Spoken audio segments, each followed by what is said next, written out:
I'm glad people are still with us, which means they liked something yesterday. They join us today. And we see new faces today. That's very nice. Cheryl, are you there? Oh, yes. And Cheryl is actually a moderator for this session. Actually, we are co-moderators, if there is such a word. Right. So can you take over, Cheryl? Yes, I thought I was doing this afternoon, but absolutely, I can shift gears and be ready for this one. Schedule OS says you're the moderator. that is okay. Let me see. That's the person. Just say, yes, I am ready. It's a yes person. It's a yes person. I can be ready. I guess I'm looking at the original schedule. It had you as the moderator, but that is okay. I'm very thrilled to kick things off especially after a great first day yesterday. And we have my good friend to start out first, Mel Sullivan, who we heard from yesterday. Is she here? Is she in? Oh, there she is. We don't see her yet. So we met Mel yesterday in the panel discussion. She serves as the Chief People Officer for Ecumen Senior Living, and she shapes her leadership by socioeconomic principles. Welcome, Mel, and thanks for getting us started off this morning. Absolutely. Good morning, and good morning, Cheryl. Thanks for the kind introduction. Can you see me now? I'm assuming, right? You know, like it is Friday, and you know, we had hail in Minnesota yesterday, so unusual. But I wanted to just compliment all the presenters yesterday, because it really was reflective last night around all the different things that you shared, and particularly related to the hope and love. And being the grounding of the one thing that all of us as individuals can do. So today I just want to talk a little bit about effective change starts with the leader. We talked a little bit about the actors and the managers yesterday, and how they can actually influence a lot of the conversations related to the SEAM principles. So if you look at some of the role, having been in healthcare for 30 years, and my dear friend Dave's going to follow this and share a little bit more, but I see emerging shifts in the role of the leaders. Some of the previous paradigms and patterns that we've been able to be successful under, some of the things that we talked about with the TFW virus yesterday, are not going to be successful in the future. Whether you call it the Great Resignation, the Great Reset, the Great, use whatever words you want. We know that some of those things that worked in the past are not going to work in the future. As where trust in the past was needed, now it's really critical. And especially with some of the SEAM concepts, we trust is a foundational component in order to foster that love and that hope that we all are trying to build into our organizations and leaders as well.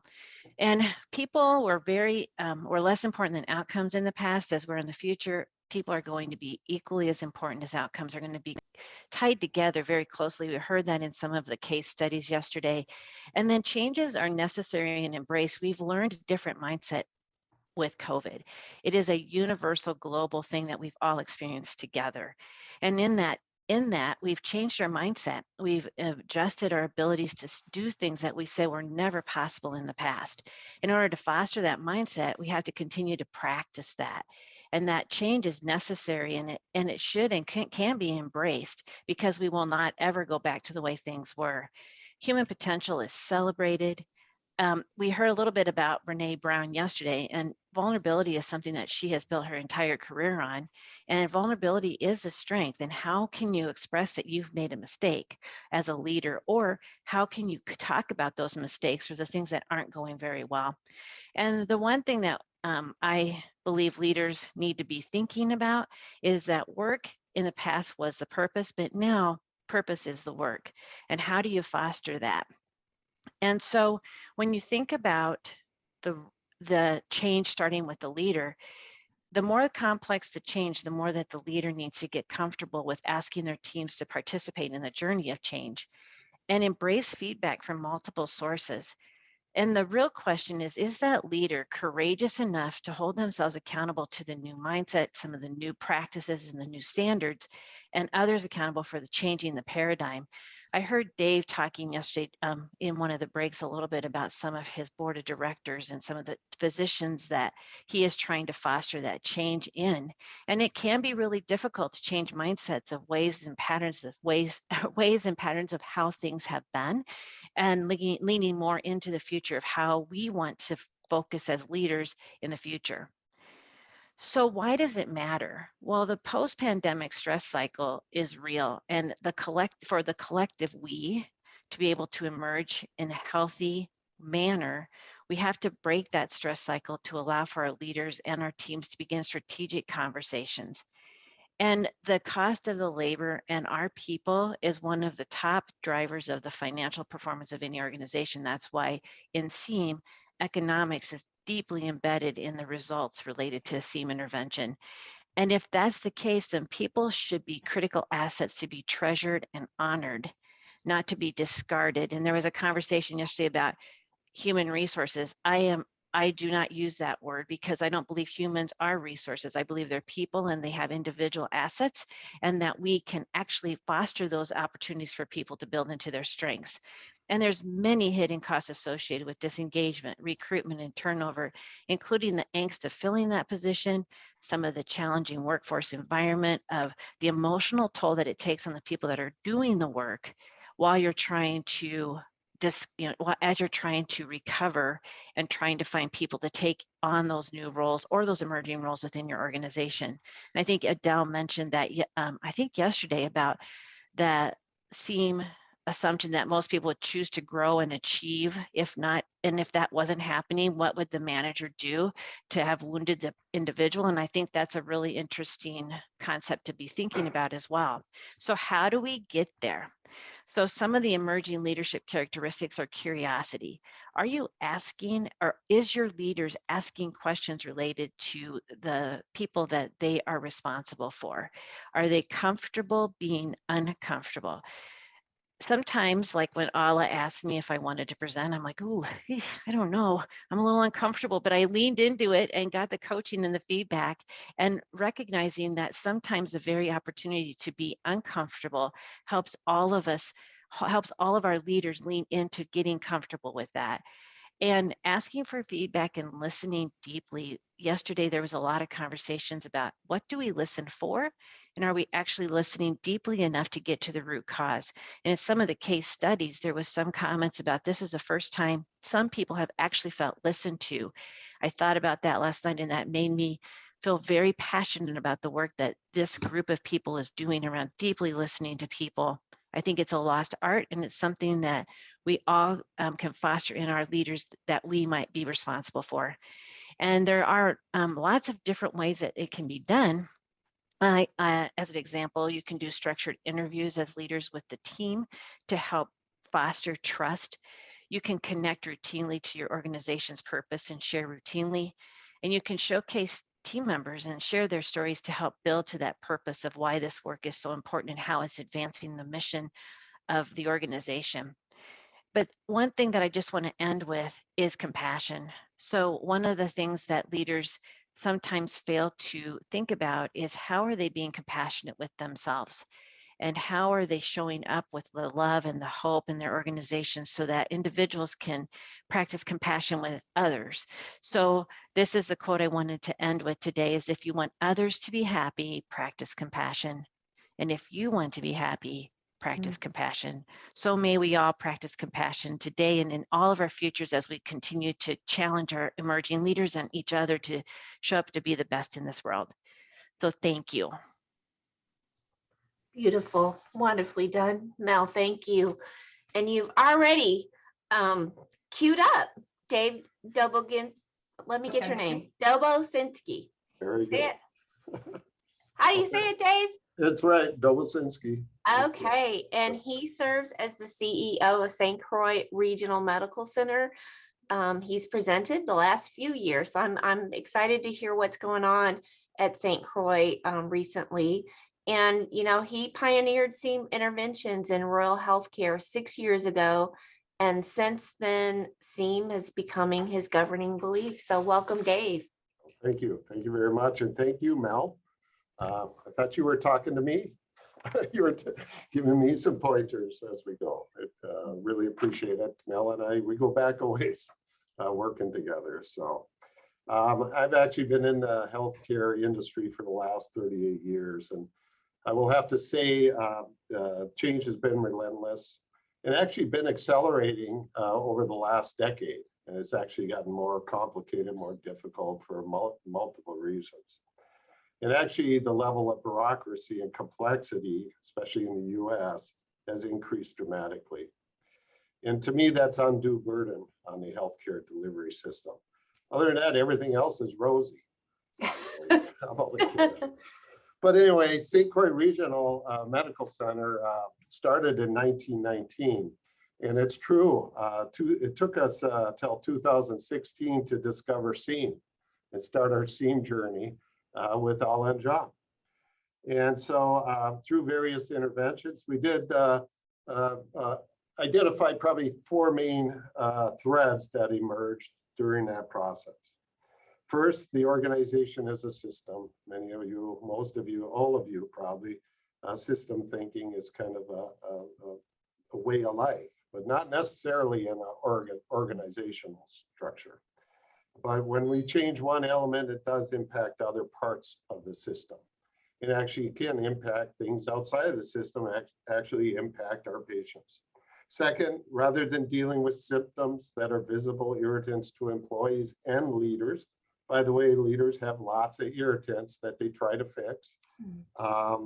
It was important to focus on the root causes of similar irritants and dysfunctions. I have to tell you, I remind our organization and the different groups and committees I work with and people I talk to are really getting to the root cause, with mainly focusing on those symptoms. Third, organizational culture was the biggest factor, I believe, that determined success, current and actually future success. And it was important to understand that even in our culture, when we were going through the SEAM intervention, we actually had multiple cultures, especially when you think of the medical organization, the physician structure versus the rest of the team members. There's a hierarchy there.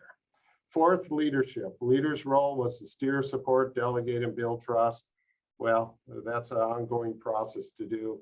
In fact, just this week, I was dealing with a leader who said, well, it's hard for me to delegate. I have to verify what they're doing. Trust is not built on verifying.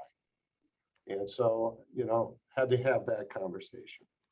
So in January 2020, the governing board of St. Croix approved a strategic roadmap. And I think this was a very telling statement. In that roadmap, they developed 5 pathways. One of the pathways was people and culture, a focus on people and culture. And actually through our conversations, we said, well, that's the most important one. So to me, that was amazing. The board took another crack at it and said, we're going to create a governance committee that's focused on people and culture so that we reinforce it and support the organization to move forward. We imagined a future that in 2025 that we have created a team that is innovative, accomplished, and engaged. Innovation is not a place, but a mindset, a mentality. Our team members are proud to work where all voices matter. That should sound very familiar from a SEAM perspective. Led by healthcare professionals who put patients, consumers in the center. Our mission changed where we said we would help people live healthier, happier, and longer lives. And by the way, that people was not just our patient, our customers. That was each other. We also added a value of being people-centered. But of course, by February 2020, COVID arrived, and of course, we've been dealing with disruptions ongoing. But even in the angst internally, I observed initially team members actually stepping up and developing new processes and new short sprints, 2 to 6 weeks of changes. We were never able to do that before. Phenomenal change. This was a new experience. Teams were committed. They were empowered to succeed. What did leadership do? They got out of the way. That's an important piece. It was a cultural change. What's interesting in cultural change, it just doesn't stick unless you're always at it. So by the fall of 2020, things started to return to the old way. It was a slow migration. We wanted to hold gains. We talked about those gains, but it's still, we ended up reverting. This new culture was not rooted in the foundation. And it takes years and years to do it, which I now find is the most important part of my job, is to figure out how to make that happen. From that, we decided to recast because my board turned over 50% of my board turned over since the pandemic started. That is huge for an organization. So we decided to do a recast. That recast was identified a number of things: the burnout that we talk about, post-traumatic stress from dealing with all the COVID patients. But beyond that, we are seeing post-traumatic growth. We have individuals who want to work on other things, and we have seen a huge surge in business, which is really surprising, not something we expected. The pathway actually became more important though, people and culture. Our bedrock, our mission, visions, and values stays strong, and they said it's still our bedrock. And topics like burnout, work-life integration, wellness and flexibility, rethinking skill sets, creating learning opportunities became commonplace in all conversations. And I got a 2-day retreat with the leadership group just this week. We talked a lot about the people. So as we move forward, we have to spend more time on strategy though, focused on the vision, 90% strategy for senior leadership, 50% for directors. Get them out of operations, direct operations. Let the teams do the work. We must value teams, members, hidden potential, and tap into it.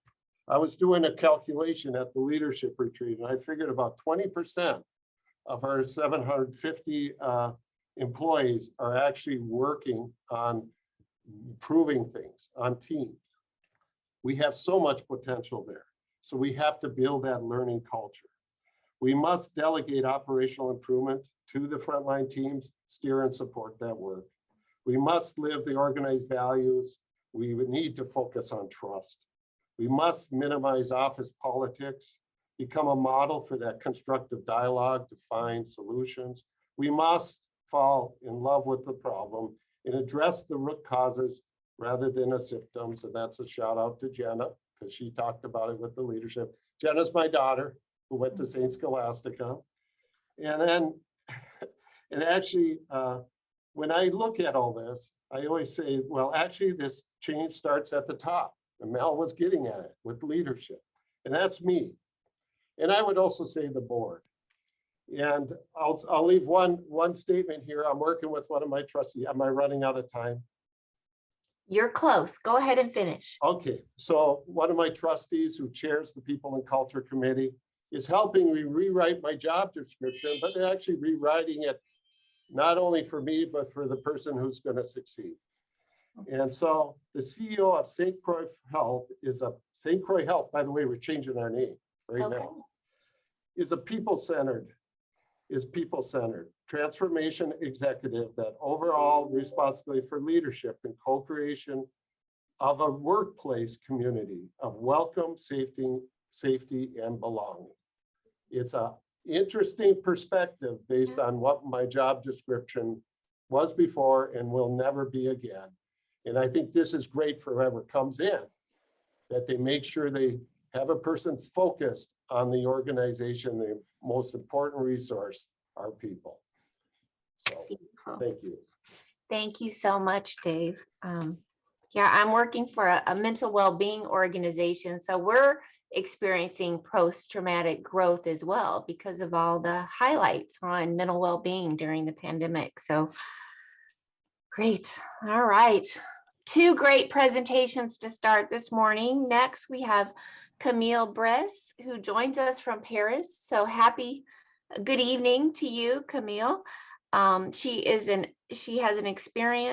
lot of experience working for French and American companies, and will share her insights. So welcome, Camille. Hi, thank you. Can you hear me? Yes, we can Well, hear you just okay, fine. perfect. I'm gonna share my screen just to show a quick presentation. And can you see my screen just fine? No, we can't. Oh, you can't? No. Oh, I'm sorry. It's always, during the training, it's working well, but then you have issues. Is that fine now? Yes. Just there you go. Just get it Yeah, in big screen. presentation. Yeah, it is in Presentation mode. presentation mode. Perfect. Yeah, Perfect. thank you. So hi, everyone. I'm going to talk to you about my experience of change within the two companies I worked for. So the differences that I observed and what I've learned from it. So I worked for Warner Brothers during 9 years. So it's an American company within the French culture because I was in the French office. And during my time there, the mother company was bought over by AT&T, which you may have heard of if you were in the US. And so this is a merger situation, the change that I witnessed. And now I'm working for TV5 Monde, which is a French, an international TV channel financed by French-speaking government, so France, but also Belgium, Switzerland, and Canada. So it has a political mission, and have been hired to work on their digital offer of video on demand. So the project I'm working on currently is the whole change of the whole organization, of its processes and the competencies needed. So here the situation is change management. So the first difference that I observe is within the decision-making process. At Warner Brothers, when it was a merger situation, and so it's probably often the case in those kind of situations, but it really came from top management, and it was very clear of where they were going. So you had a lot of clarity in the direction.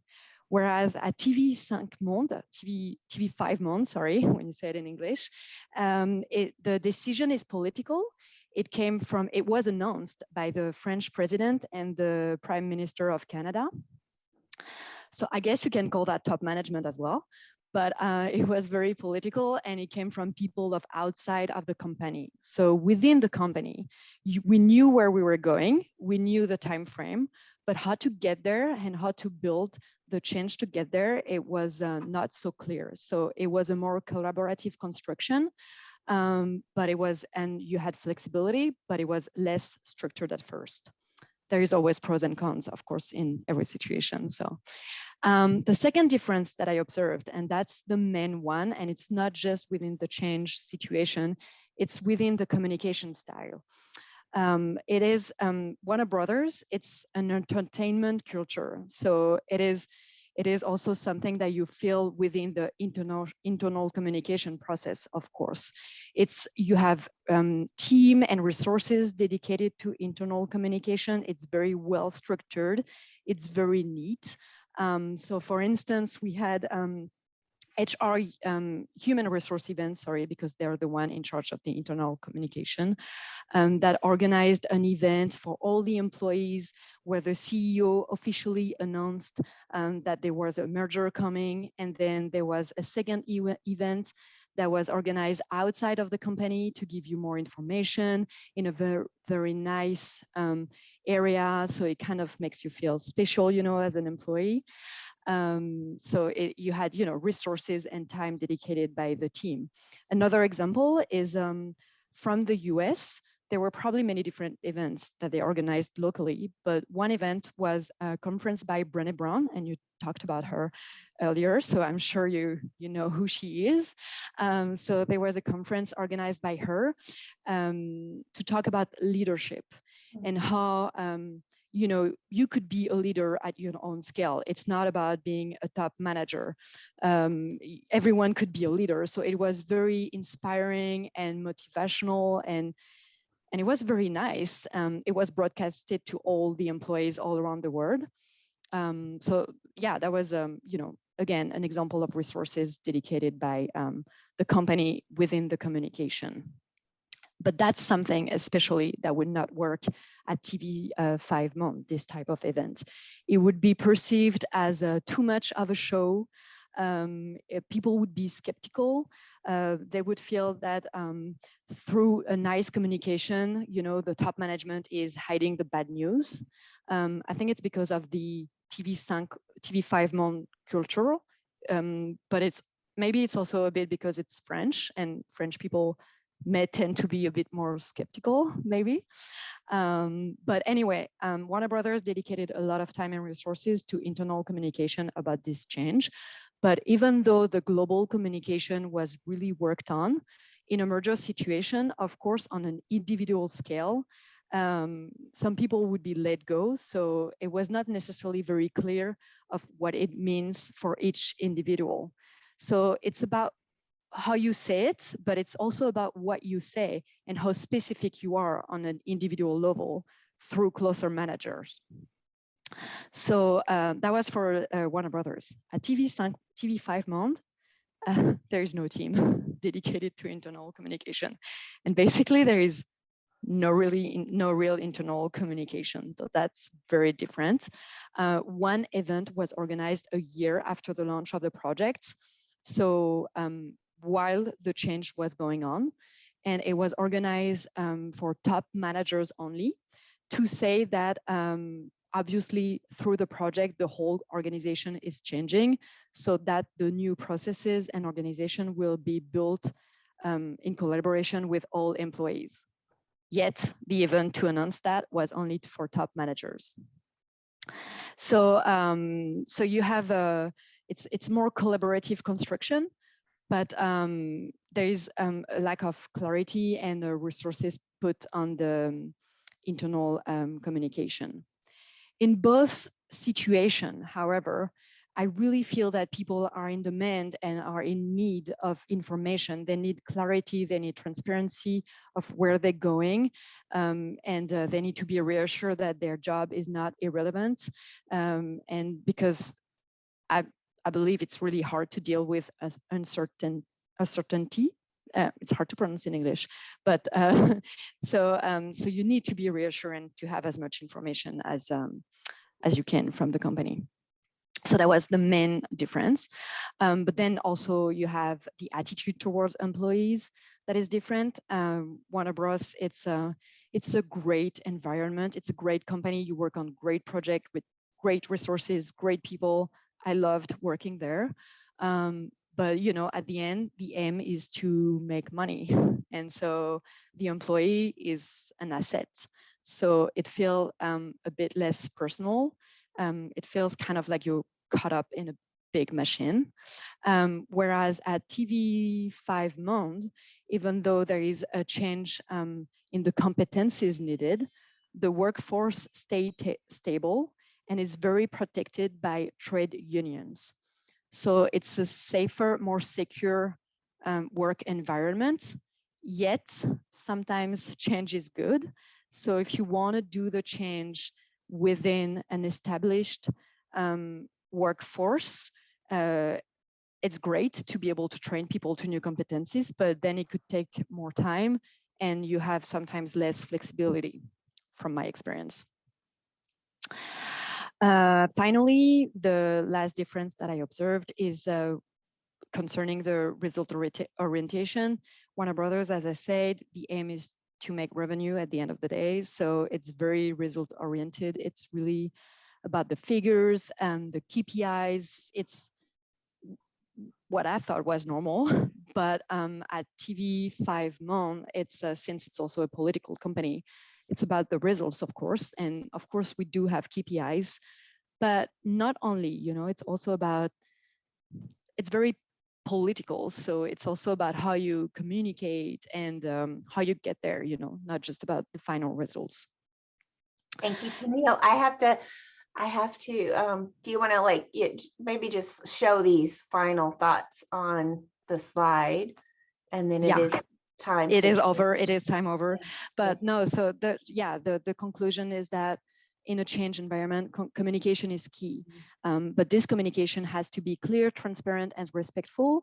And I believe it has to come from global top management, but also from closer manager to reassure each individual, because everyone is going to react in a different manners, and you have to be very open and a good listener as a manager to adapt your communication style to each individual to reassure them.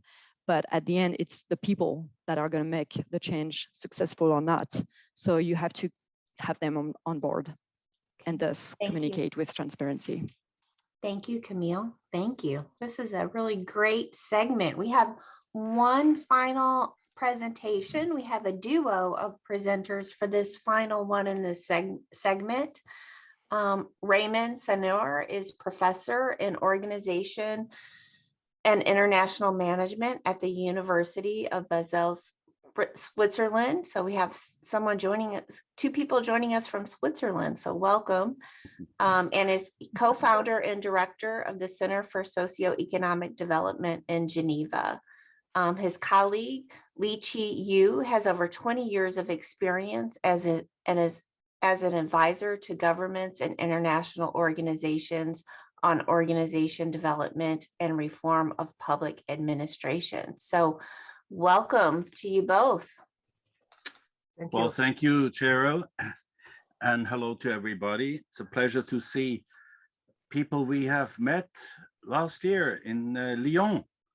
Thanks to Henri and the family to come and celebrate and to remember that Henri started out some years ago already, and we will continue with the tradition of socioeconomic development. And particularly we were attracted when Ala sent us the information about this conference, about the complexity part of organization development.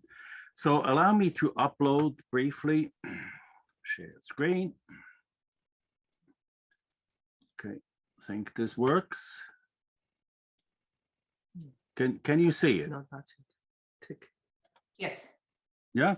All right. So what we're in Geneva, and Geneva is the second location of the United Nations. We have a lot of UN agencies, and we're very active with different of these different UN agencies, and particularly busy with this whole thing called Sustainable Development Goals, which is part of the 2030 Agenda, which started in 2015.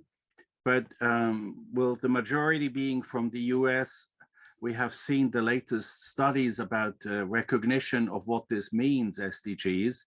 And unfortunately, over on your side of the big pond, most people don't know what this whole thing is all about 2030 Agenda.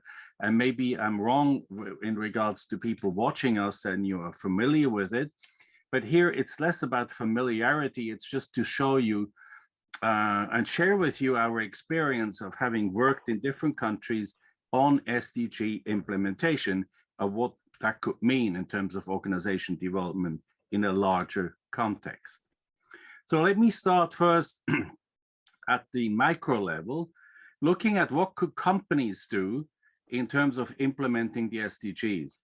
A group in Japan called the Cool Roundtable developed this chart, and it's basically to say, you know, if you as a company want to contribute to a more sustainable future of your company, of the location that you're based in, and the country that you're part of, well, let's rethink how your production processes could be reorganized. So you see from the left going to the right, that's how just a company here, a fictitious company, produces goods, and with the goods that it has bought from different suppliers, it processes them and produces goods that it later on puts into the market. Now, above and below, a plus and minus means, again, it's a hypothetical case, when doing an analysis whether the company is reflecting a more SDG-oriented form of being an enterprise. Maybe here, what they do at the current time, it's positive when it comes to SDGs 9, 7, 13, and 6. But at the bottom, there are lots of things that could be improved.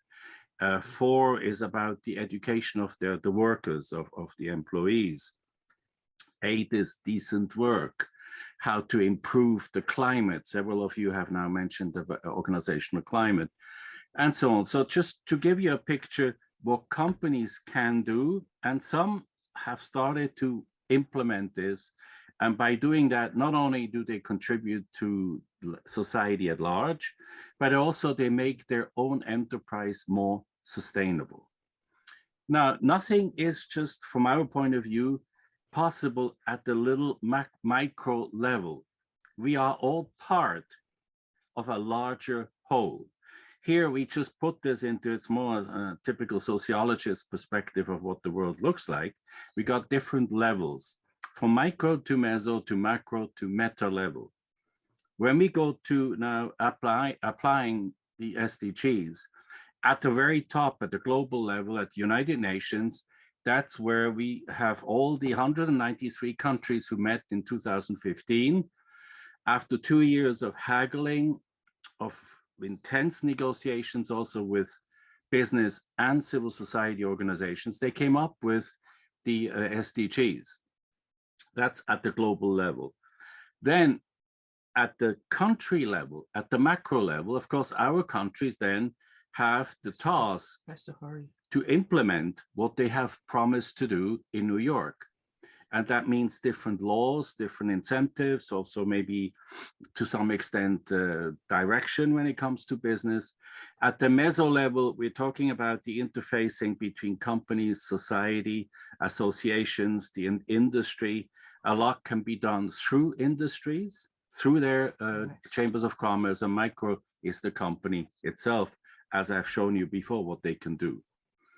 Now, one way to look at this whole thing is through so-called measurements based on indicators. And of course, you can imagine to implement 17 different goals is a tremendous and difficult challenge. You cannot do everything at the same time. So countries have to choose what's priority. Then they have policy trade-offs. Certain things will not be done or later. And the resources have to be, in that sense, promised and be made available. But basically, the thing is, to measure progress, there are these annual meetings in New York where countries present what they're doing or have been doing in terms of implementing the SDGs, which is basically just organizational development at a larger scale. And for the time when Mr. Trump was the president, and he was busy getting out of the US, out of whatever United Nations agency you can imagine, he also was rather displeased about this Sustainable Development Goals and threatened to leave. That led to a reaction by several big cities like New York, LA, and other in Europe, in even Asia, cities who said, no, we don't want to hide behind our governments who do not much about SDGs. We want to go ahead fully. And they have done wonderful implementation of local city level change. And they also present in New York, we have also a lot of now French cities who participate. So if you imagine in Lyon, if Lyon would agree to implement the SDGs, that would mean the whole government, the whole associations, everybody would be on course, more or less, to contribute to a better future. The better future here summarized in a triangular form, we need to have investments in physical and social infrastructure. Social infrastructure, it's more education and health. The physical ones are the famous bridges, ponds, ports, telecommunication, and so on. But the PPPs, the public-private partnerships, or the government investments, we have now agreed in Geneva, the discussion is it's no longer just value for money. Of course, companies have to make money in order to survive, that's very clear. But now SDGs and the ESG investment criteria say, what do you do for society? Is this good for society, what you're building?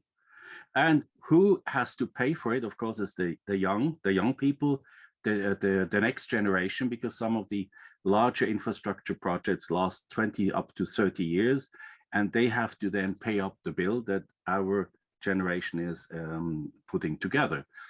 So we have, on one hand, investment considerations. You have at the top, as I mentioned already, the voluntary local review, the voluntary national reviews. These are ways to measure based on indicators whether or not there is commitment to change and progress. And at the bottom also there's goal 1717, which is about public, private, and civil society partnerships. So we're really moved beyond just public-private. We also have combined partnerships with civil society. Here is an example of what it looks like. We do need to call you time. Can you take a few more seconds to? Yeah, sure. Thank you. Just to say, there you can inform yourself if you're interested. This is, for instance, one of the documentation that you could look into. And I already mentioned what a voluntary local review means, basically what the cities are doing about implementation. Here you got the case example of Geneva, where the 17 goals are reflected in this in this picture, and how much the city of Geneva has made progress or not. So there are ways to visualize progress or lack of progress, which helps to get more people on board to see the usefulness of doing something at such a larger level and kick off reform. That was it. Thank you very much. Thank you. Thank you both. So yeah, 4 great presentations. And by now, if you have attended a virtual SEAM conference, you know the routine. We're going to bring into the room a couple of experts. They will kick off the conversation, then we'll hear some more presentations and have additional conversation. And again, we encourage you to use the chat if you have a pressing question you want to ask for one of the presenters as well. So we heard from both of these two yesterday. We have John Cambert, president of SEAM, and Chato Hazelbecker, who's president of Northland Pioneer College in Arizona. So welcome, John and Chato. We welcome your remarks and comments and questions. Be sure to unmute yourself. Great, thank you very much. And you can hear me fine? Yes. Great. So thanks very much. It's a pleasure to do this, and it's a pleasure particularly to do this with John, who over the years, I've learned a lot from, really admire. And one of the things we were talking about as we started to prepare for this was the idea that in this first section, one of the things that comes to mind for me is that it's really about thinking through what are the barriers, whether it's the SDGs or whether it's the very first presentation that Mel gave. Because I think that all of us in the room today, Zoom room, probably agree that these are things that we should be doing more of. So we were really talking about, so why isn't this happening more? So Mel, I'd like to start with you. So can you talk a little bit about what you think the key barriers that we need to start talking more about or start to overcome in order to actually implement the kind of leadership that you laid out in your presentation? Yep, I'd be happy to. Thanks for the great question. So for me personally, where I'm currently doing for my work, Ecumen is 160 years old. And just this last week, somebody told me that this is like taking a really big ship with a very small rudder and trying to figure out how to turn it, but you make momentum. And I think the one thing that I always foster or try to foster is hope. But with the fatigue and just the true chronicness of the past couple years, that sort of weariness is kind of defeat, and that this may not be worth it. And how do we know? So you really need to have someone. I view myself in my current role as someone who just is gritty and fierce, and won't give up even when it gets really hard, because this makes a difference. And I think. You mentioned it yesterday, Chato, and John, I think you mentioned it too, about the length of time it takes for some of these the cultural shifts to occur. And with some of the global things that have occurred, even expounds it even more. So that's one of the reasons. It's just sheer weariness, that when the changes don't happen in the rapid cycle that most of us are accustomed to, like, look, I can pick up my phone and oh, voila, I have an answer. That's not exactly the way it works with some of the things that we are all working on. Sure. Thank you. We were intrigued at how each of these presentations is about leadership, but from very different perspectives. And Dave, working with you for several years, I think we began to see some changes in culture at what's now St. Croix Health. And then you talked about kind of there was some regression. And as we know, culture is very difficult to change. I personally think SEAM is the most effective culture change approach I've ever found. And my question for you is, what exactly are you doing to foster changing culture, especially in the face of regression?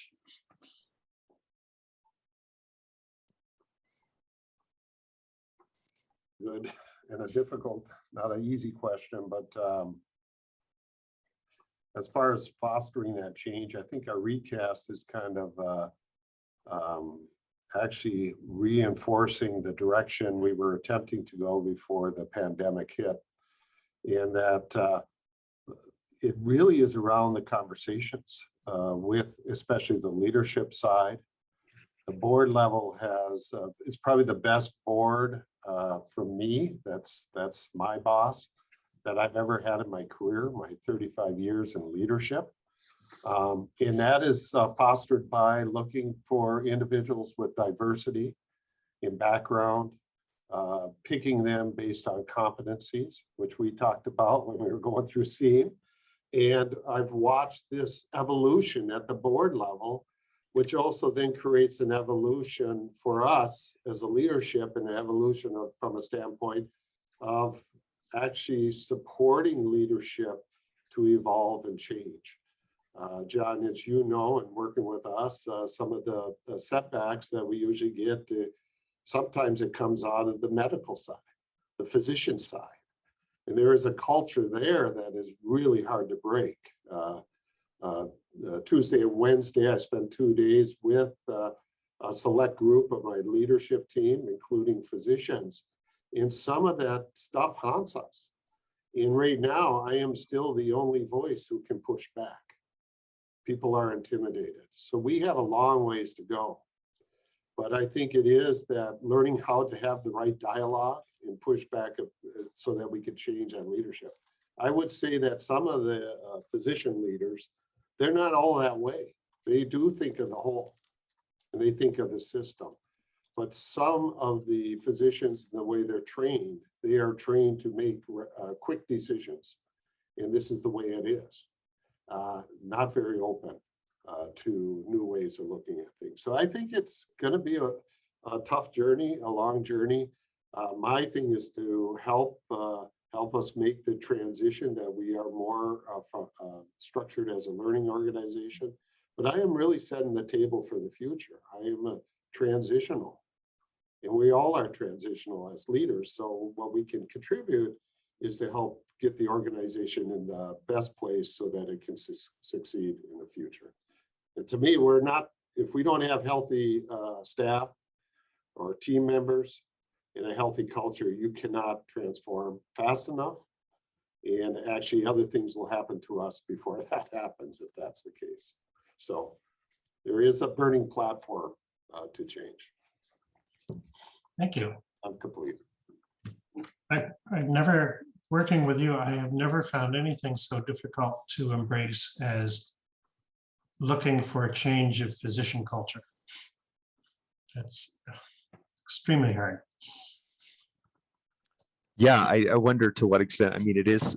There's a really interesting sort of professional culture that you bring up there, Dave. And one of the things that I really appreciated you talking about was the fact that there are several cultures one of the early learnings was that there were many cultures. And Camille, in your presentation, you did a particularly nice job of introducing us to two very distinct cultures. And Dave has talked about the fact that the physician culture, you had two distinct cultures that in the two companies and the two country approaches. So taking sort of an appreciative inquiry approach, is there any sort of bests of both worlds? If you could have picked and choose what each side did best, do you think about how would you successfully sort of combine the best of both of those? There is always good indeed in the two different organizations.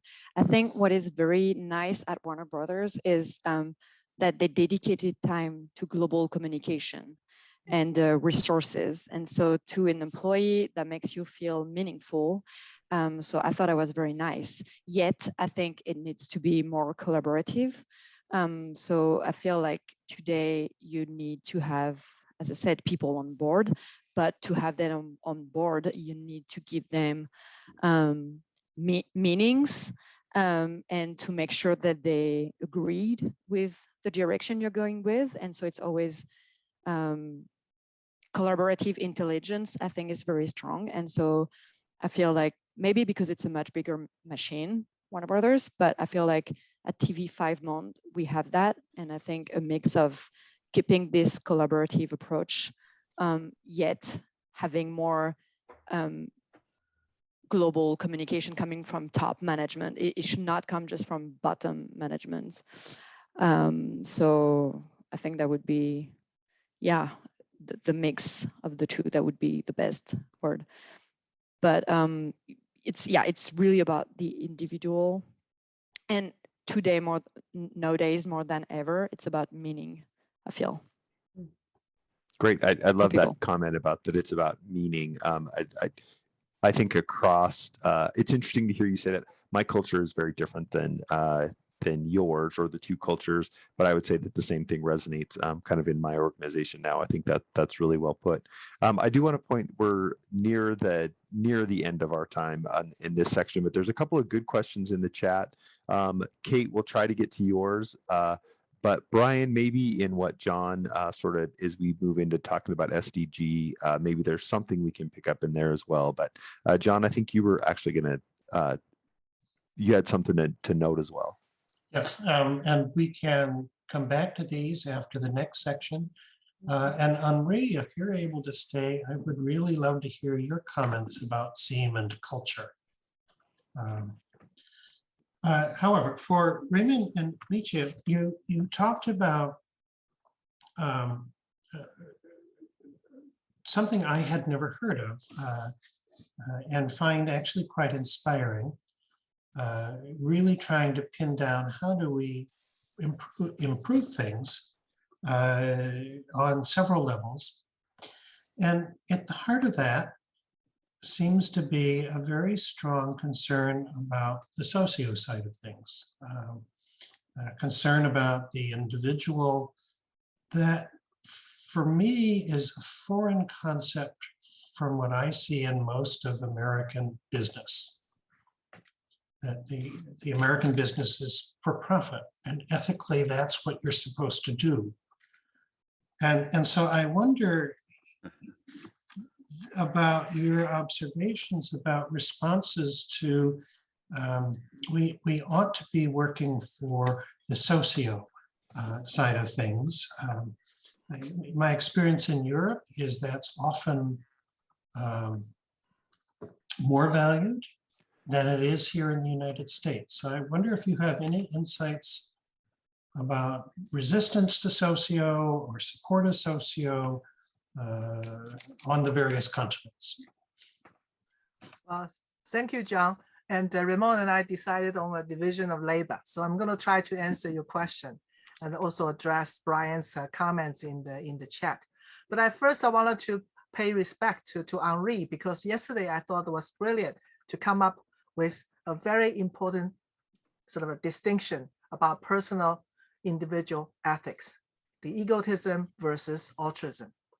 A society won't function if we only go for egotism. That means my interests, right? And my identity, my dignity. So I think, we have come to the place that we recognize, in order for society to survive, we need to find a middle ground somewhere in between. And then, so I think, Henri yesterday introduced a very important concept for us to consider in terms of leadership. Of course, in the leadership literature in the past years, there's many sort of a terminology and new way of addressing this issue, such as service leadership and this and that. But I think, what we have seen is that, this level of discussion has not really find roots into the day-to-day common practice, right? Because, we are talking about a very different way of relating to each other, no matter from which position you're coming from the bottom or from the top or from the middle horizontally. So you're asking me about in terms of how to nudge and where do we see this expression. And I think, the SDG of the, in a way is trying to capture. Environmental issues are very visible nowadays because we all sort of suffer from it. And economic issues, we also sort of has always been sort of the center of our attention. The social side is less discussed. And actually social side has implication for each one of us in terms of, our day-to-day life and quality of life. And without addressing that, then would be very difficult. One way the Wall Street is trying to react is by introducing ESG. However, when you look at ESG, the development of the indicators, then we see the indicator for social side, social dimension is very weak, right? Because one of the first thing that we need to address is the working conditions. So why would people who are working more than 40 hours a week and still not able to meet their ends? That is an interesting question, which I think as a SEAM community, we need to address. And other things also, you see the trend about corporate social responsibility has been going on for a long time. However, it has not really affected how most of the firms proclaiming that they are socially responsible, but how they manage and how they do their business is still primarily value for money. And increasingly, value for money is for a very small selected group. Yeah. So I think, we're seeing what the moment for a SEAM approach, for SDG oriented, sort of a consensus, social contract, the time has come. And I think, what we need to do is, sorry for being a bit long, we need to do is, further refine and develop our tools so that we can actually start to, at different levels, start to tackle it. Organization cannot survive without within a value chain or a supply chain. And it cannot survive in a relationship of firms in a society. And so I think, this is our hope, and also being inspired by your presentation and the talk of the last 2 days. So sorry for being a bit long-winded. I think what you've done, the word I would apply is greed. And it's greed of people at the top who want lots of money at the expense of others. And that is almost never talked about in OD, organization development circles. I don't know how in a for-profit company, how do you create trust when people at the top take most of the money? It's a blind spot that gets ignored. So that's my comment, and I think, Cheryl, it's back to you. Yes, thank you, John. I look forward to coming back to reflecting more on these and the next three that we have lined up. We have Mark Bonet again, and I can't tell if your colleague Gil Gano is on or not. They're both professors and intervener researchers from ICOR. So Mark, we're happy to hear you again. And are you there? You were there. There you are. Is your colleague going to join you today? No, too bad is on trip and they couldn't make it, but we have prepared together. All right, beautiful. So I can present on behalf of him, and he was particularly interested in giving a speech about management education to complexity in decision making through socioeconomic approach to management. Reminding that Professor Gilles Guyot was president of the University of Lyon Free back in 20 years ago, and he brought in the EASOR team at Lyon Free because he considered it was quite innovative and enabling the responding to the challenge of complexity and silo breaker in the field of management education. So he wrote a book on the future of universities, drawing on the experience he had with the EASOR team. And now he's a adjunct professor in Minnesota, Minneapolis. So to remind of the foundations of today's management education in business schools in particular, we could pinpoint some of the limitations of the mainstream management education as which is based on kind of neoclassical approach to capitalism and not socially responsible capitalism as advocated by Seam and by Henri Saval. So he analyzed some of the underpinnings of management education, in particular that management education is based on research that is mostly descriptive, while the objective of management is action taking. It's based on irrelevant epistemology derived from a kind of physics since Wharton and structural equations, carrying out research on, as opposed to organizations, as opposed to undertaking research with the actors in the field of management. And management education had forgotten its role to educate decision makers, even already mentioned by Barnard years ago. And the scientist era is unscientific, as coined by Hayek.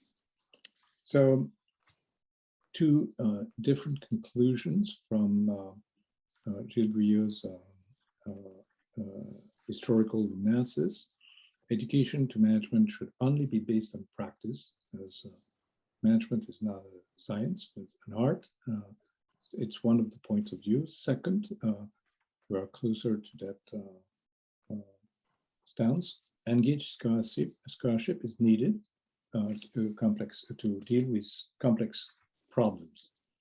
So Seam, as a result, is an invitation to rebuild management education through quadrametric intervention research. So quadrametric, when practicing quadrametric intervention research and Seam, you take into account the complexity while creating generic management knowledge. For instance, the socioeconomic management tools, the process, whatever the kind of company, whatever the culture, these aspects cut across all kinds of cultures and settings. And education to socioeconomic approach to management stems from interactive pedagogy and experiential learning in management programs. So the conclusion of Gilles Guyot in the chapter he wrote in the socioeconomic treatise. I assume that all of you have already had a look at the 113 chapters of this big, thick volume of the socioeconomic approach to management that has been released last year. In the conclusion, Gilles Guyot considers A0 Research Center as a pilot or an experiment of future management and education institute. So within companies, on the one hand, because the socioeconomic process enables enhancing awareness and complexity, the socioeconomic management tools are silo breakers.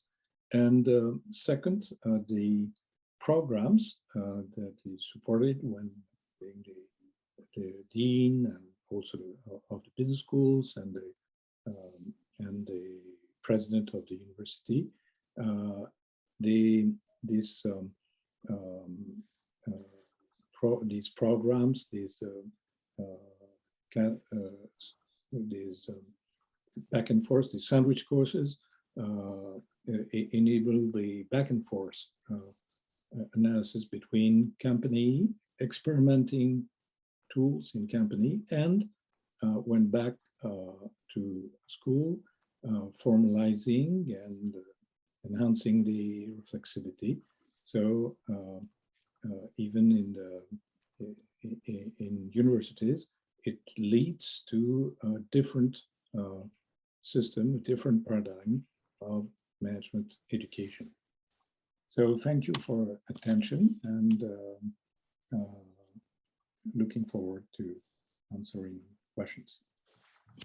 Thank you. Thank you so much, Mark. And in this section, we actually have 3 presenters representing 3 different graduate programs with insights in terms of how you integrate SEAM. So next up, we have Omaya Karan, who's Assistant Professor of Business and Management and Director of the DBA program at the University of Balaman, Lebanon. So welcome Omaya from Lebanon today. Hello, thank you for the introduction. Thank you for allowing me to talk at this prestigious conference. I'll be talking about actually our joint DBA program between the University of Balaman and ISAYOR. So where do I begin to tell you about our Lebanese and the crisis that we're living in?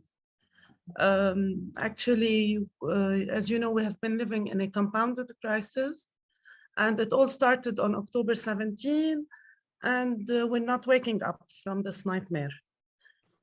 We faced, like all companies, the worldwide COVID, more to add to it, the economic crisis, hyperinflation, electricity crisis, the Beirut port disaster, and the continuing banking crisis. So in spite of all odds, our joint DBA program, inspired by SEAM, with our partners ISAYOR, is continuing to attract students from Lebanon who are really willing to have an impact on their organizations and making a change. And we are all seeking some opportunities to come up with good solutions and facing the uncertainties we're living in. So in spite of the challenges that the world was affected and all industries were affected with the COVID, we do have our own challenges. Now, in general, we know that there are some changing business trends and the hyper competition, keeping up with digital technologies, disruptive innovations. So these are the external factors affecting change in our organizations, in addition to the internal challenges like functional silos, bottlenecks, improving economic performance on the short and the long run. So when we're always faced between the or and the and, so in this case, we need both.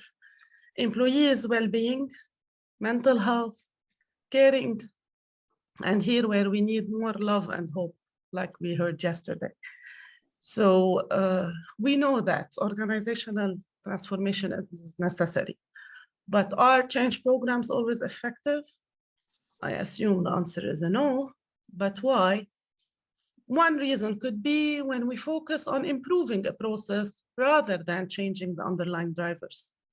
When we attempt at the quick fixes or the low-hanging fruit. When we poorly analyze problems and here where we need the real diagnosis, and when people feel that not engaged and they resist the change. The importance of the ISAYOR UOB DBA program, the value, the innovative value, I believe, is that it is really an innovative and impactful DBA. Why would someone choose the DBA program?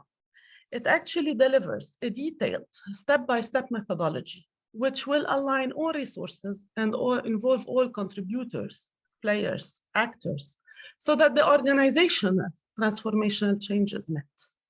It conveys the theoretical knowledge coupled with executive practice that will strengthen graduates' capability to execute research. This additional advantage will ensure that DBA holders will be pioneers in their fields. It exposes participants to international arena as they can share and exchange Eastern and Western approach to management. It conveys both, all three markets as they work with interventions having an impact on their organizations. And here we stress the importance of the impact that the students will do to their organizations, the outcome of the change. The 3 intensive training per year, it is academic as they are doing the applied research, intervention research. They become professional communicators, critical thinkers, and they coach others.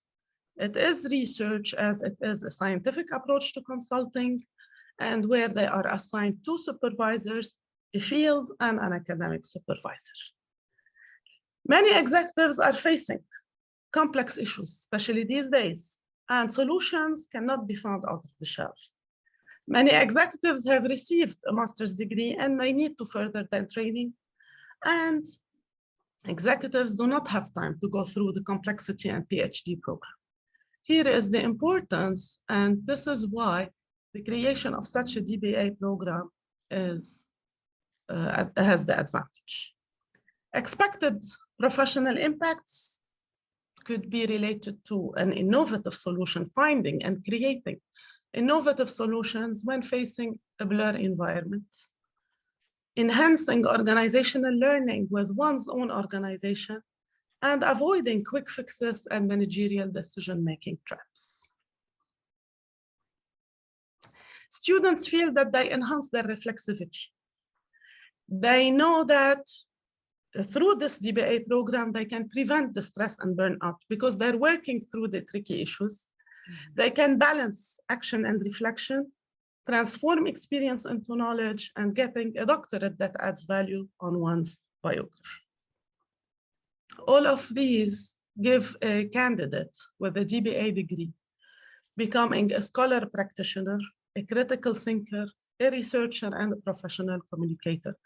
That is probably, like Professor Boneh was saying, maybe could be the future of management education. Thank you very much. Great, thank you so much, Amaya.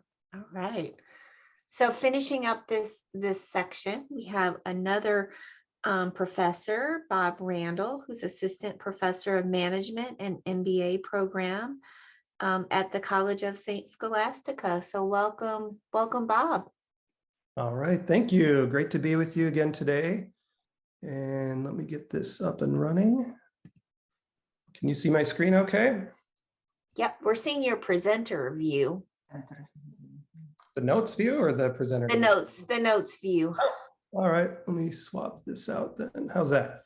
Perfect. All right, thank you. Great to be with you today. I'll just jump right in and get going. Thanks for the previous presentations as well. Our MBA Leadership and Change program at St. Scholastica has been described as non-traditional, avant-garde, and a master's in OD masquerading as an MBA. In short, it's really designed to help leaders and aspiring leaders develop what we call an OD mindset, one that parallels with SEAM principles and values very closely. So let's first of all talk about mindsets. Many students enter our program looking for simple answers to complex issues, similar to what we talked about yesterday and what the previous presenters discussed. Humans, as we know, gravitate quickly toward tools and models because they're easy to understand and offer the hope of a simple solution. Many believe accumulating models and change tools is akin to having arrows in the quiver. This is not really what leadership and change is all about in the way that we teach it. Certainly tools and models can be helpful, but it's important that we start with mindsets first when it comes to leadership, because every situation and every organization is facing a unique set of challenges and opportunities. And as we've discussed in this conference, a simple tool is not going to solve a complex issue.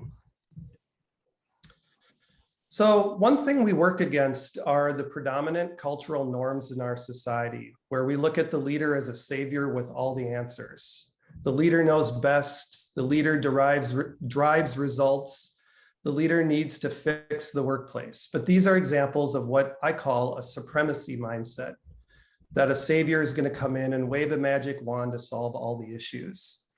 The TFW virus equates to leaders thinking they know best, and workers must be coerced in doing things that management wants them to do. White supremacy characteristics are not cross-burnings and eugenics. These are actually where characteristics that were observed by Tima Okun and Kenneth Jones in primarily white-dominated institutions. In these environments, leaders desire obedience, predictability, simplicity, and many other things that I believe overlap with the TFW virus very closely. But we could explore that another day. My main point is that supremacy mindsets lead to destructive behaviors and decision-making that is based on inaccurate data, as Ardress described in what he called Model 1 behavior. This behavior itself is similar to applying a Band-Aid to a very sick body that requires open heart surgery. And it really prevents double loop learning from happening. As we see in the supremacy mindset continuum, someone might be promoted into a position in an organizational culture where some level of authoritarianism exists. That's part of the culture. Once the person marinates in the position, people around them expect to have all the answers. Not having all the answers is a sign of weakness. So the leader starts to embody what the culture expects of them, creating habits of mind to live up to all the cultural expectations. Over time, the leader may not only exhibit authoritarian behaviors, but they might actually think they're better than others.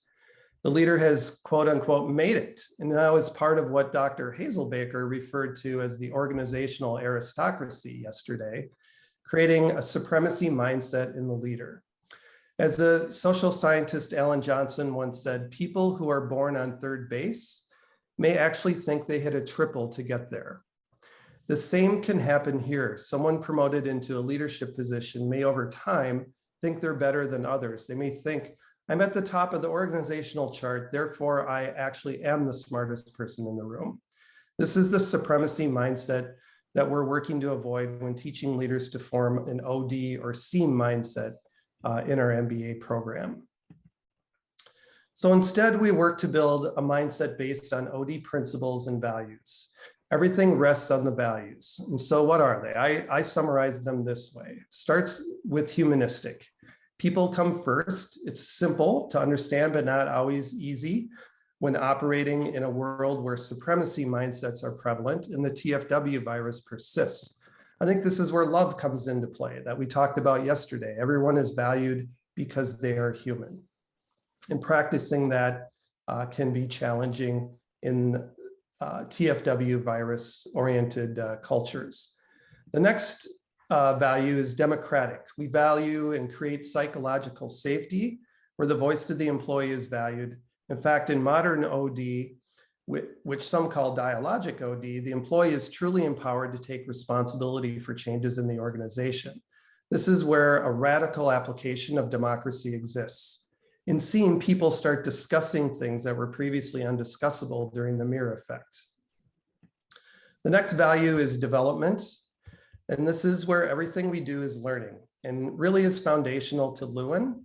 As we move through change, we're reflecting and learning about ourselves, our colleagues, and the culture in which we operate. Here, feedback is also an important part of the value. And then finally, effectiveness, taking a radical assessment of the organization and ourselves as well.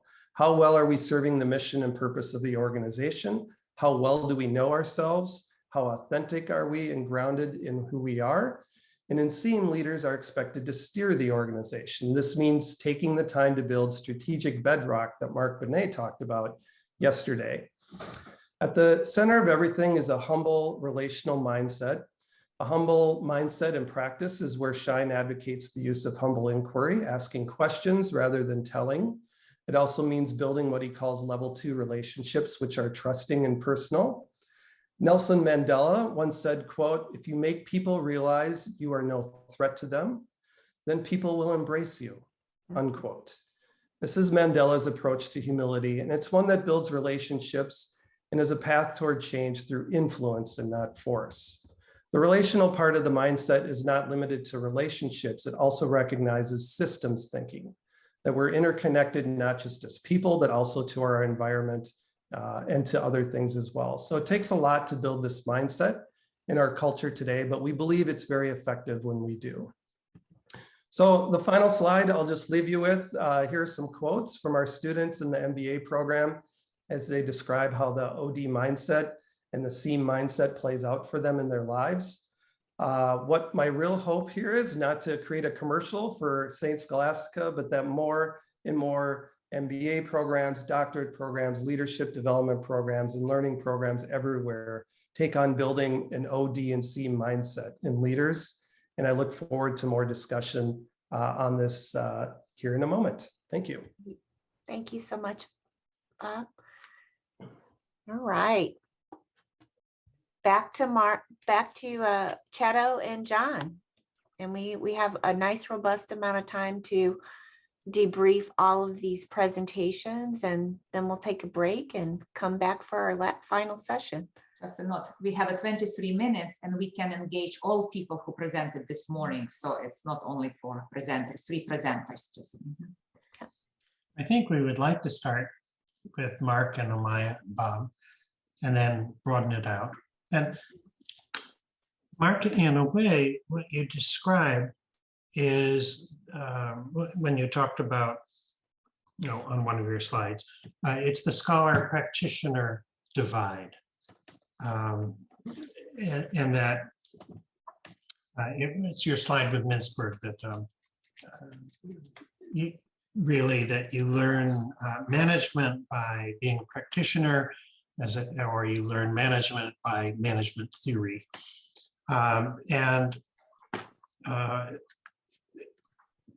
From all of the research I've done, there's very few people who believe that an individual can be both a scholar and a practitioner.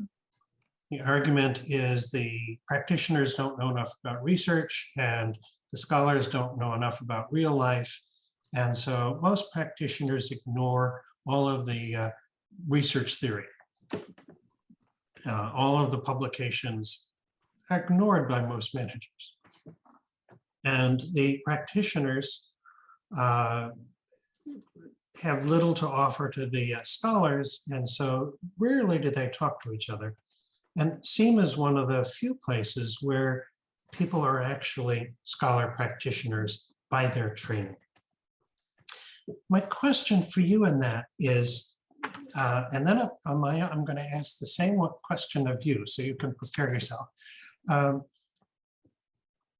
How does your doctoral program in SEAM prepare people to be managers? You train them to be intervenor researchers, that's clear.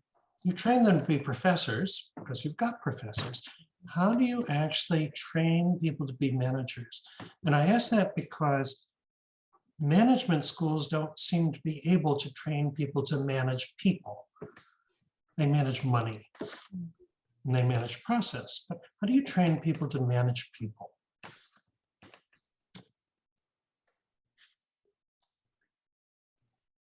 Amaya? So would I answer first? Yeah. Okay, so thank you. It's actually how we prepare them to become, to manage people. I think it's the most important function of a manager is to manage people.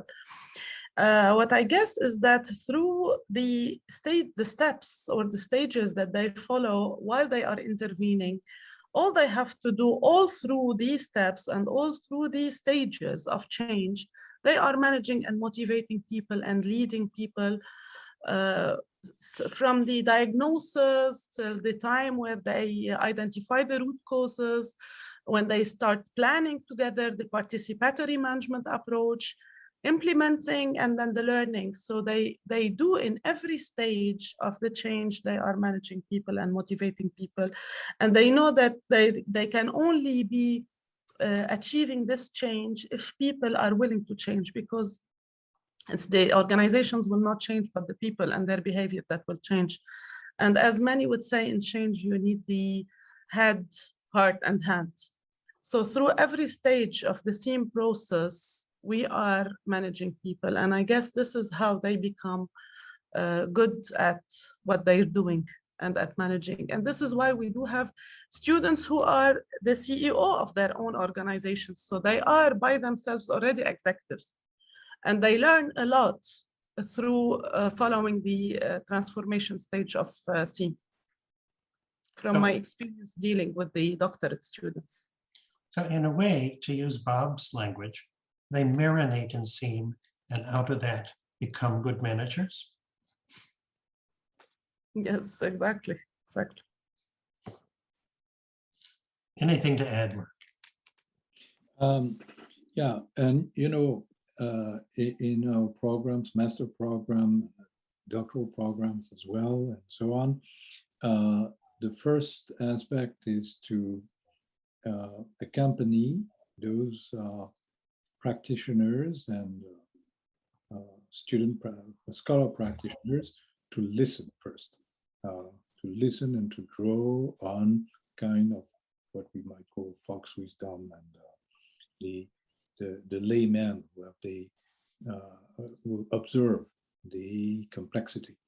So it connects with humble inquiry, because through the diagnosis phase, for instance, and the project, they discover the need for collaborative intelligence.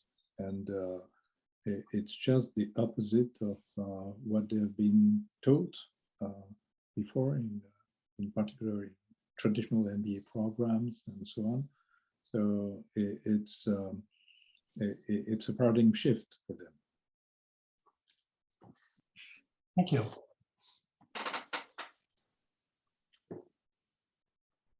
So, thank you. So Bob, I appreciated a couple things about your presentation. One of the things that I particularly appreciated is I've always seen the quote that born on third and thought you hit a triple. I've actually always seen that contribute to an American football coach that I always had a hard time listing him as an academic resource. So I appreciate the fact that you found the real quote for that.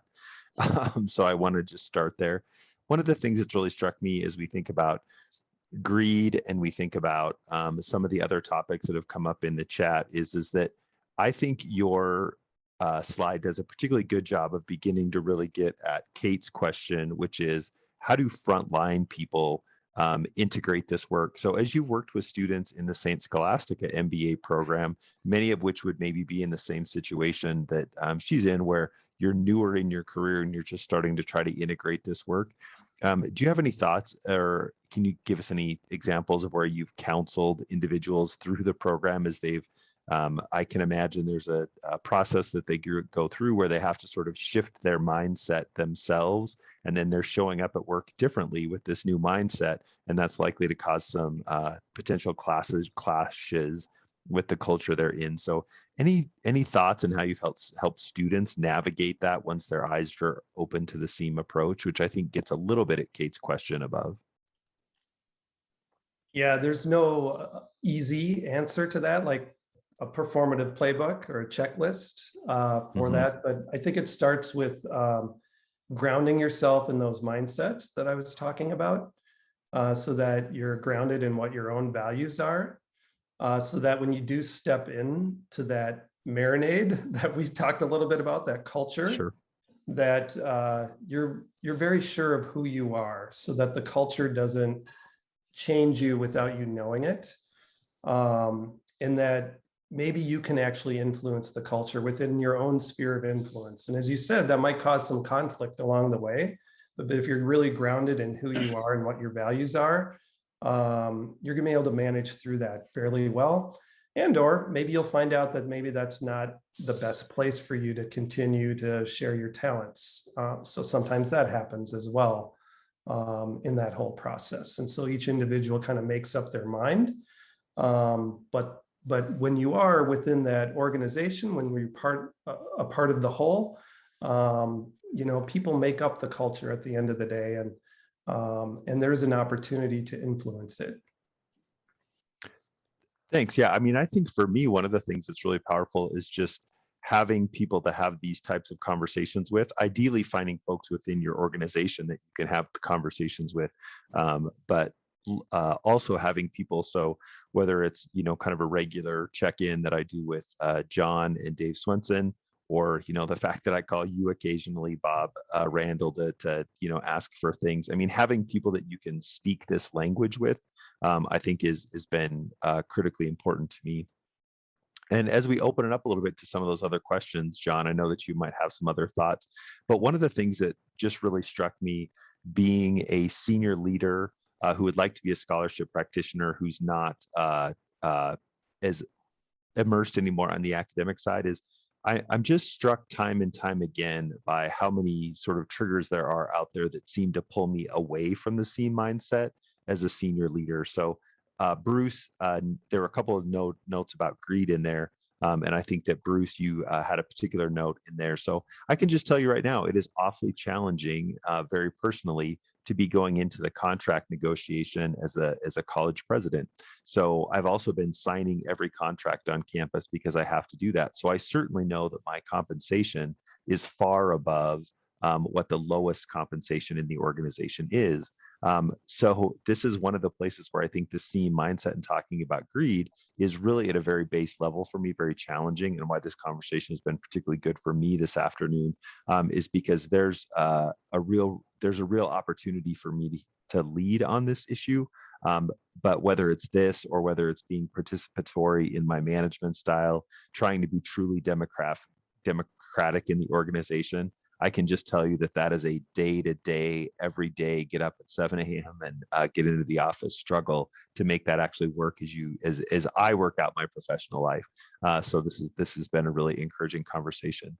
John, other thoughts that you have from anything else this morning? One is, I have two.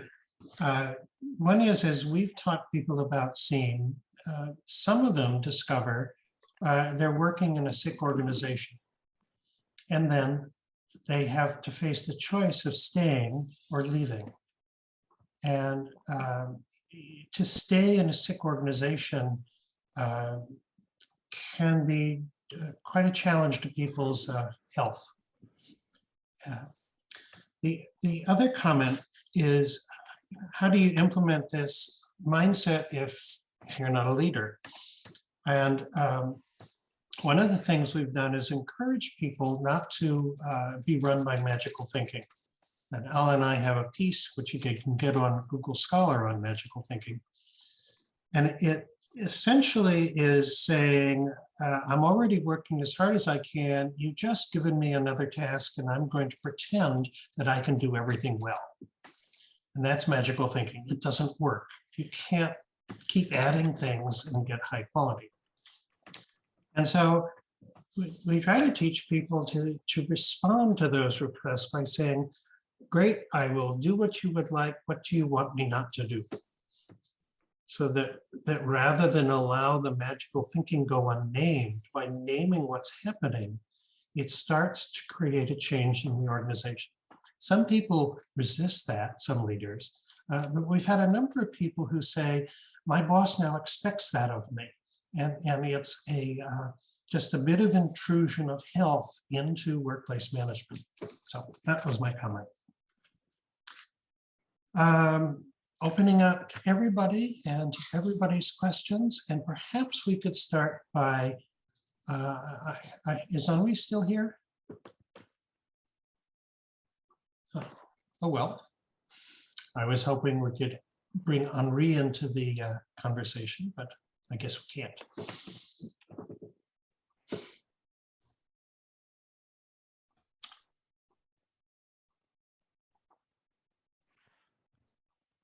So Sarah has a question in there that I think Mark Bonet was specifically directed to you, but I think there might be others that can also help with this. And that's what John, Alla, those of you that have worked, kind of in SEAM interventions. But can you talk a little bit more about how SEAM enables participative, or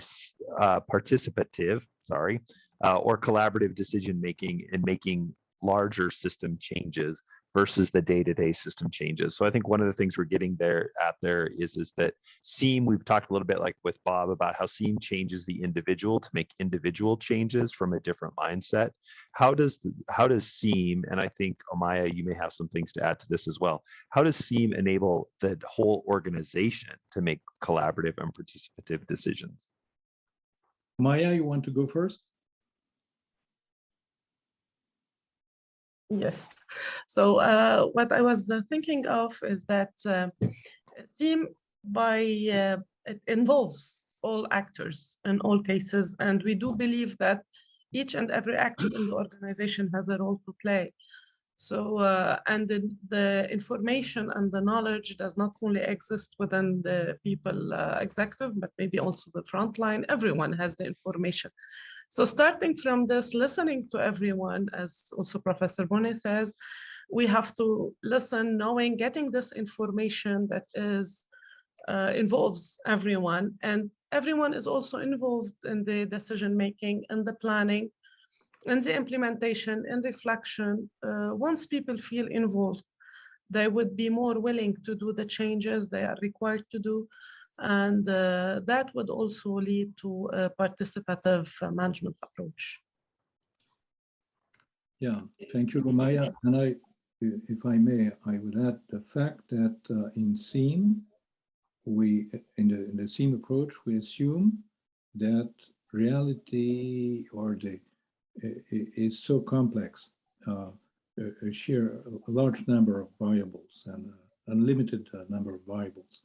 So the more you involve the variety of actors, the more you take into account the complexity, and it leads to relevance in action taking. Or better, otherwise, traditional management leads to, and TFW varies, leads to dysfunctions and hidden costs.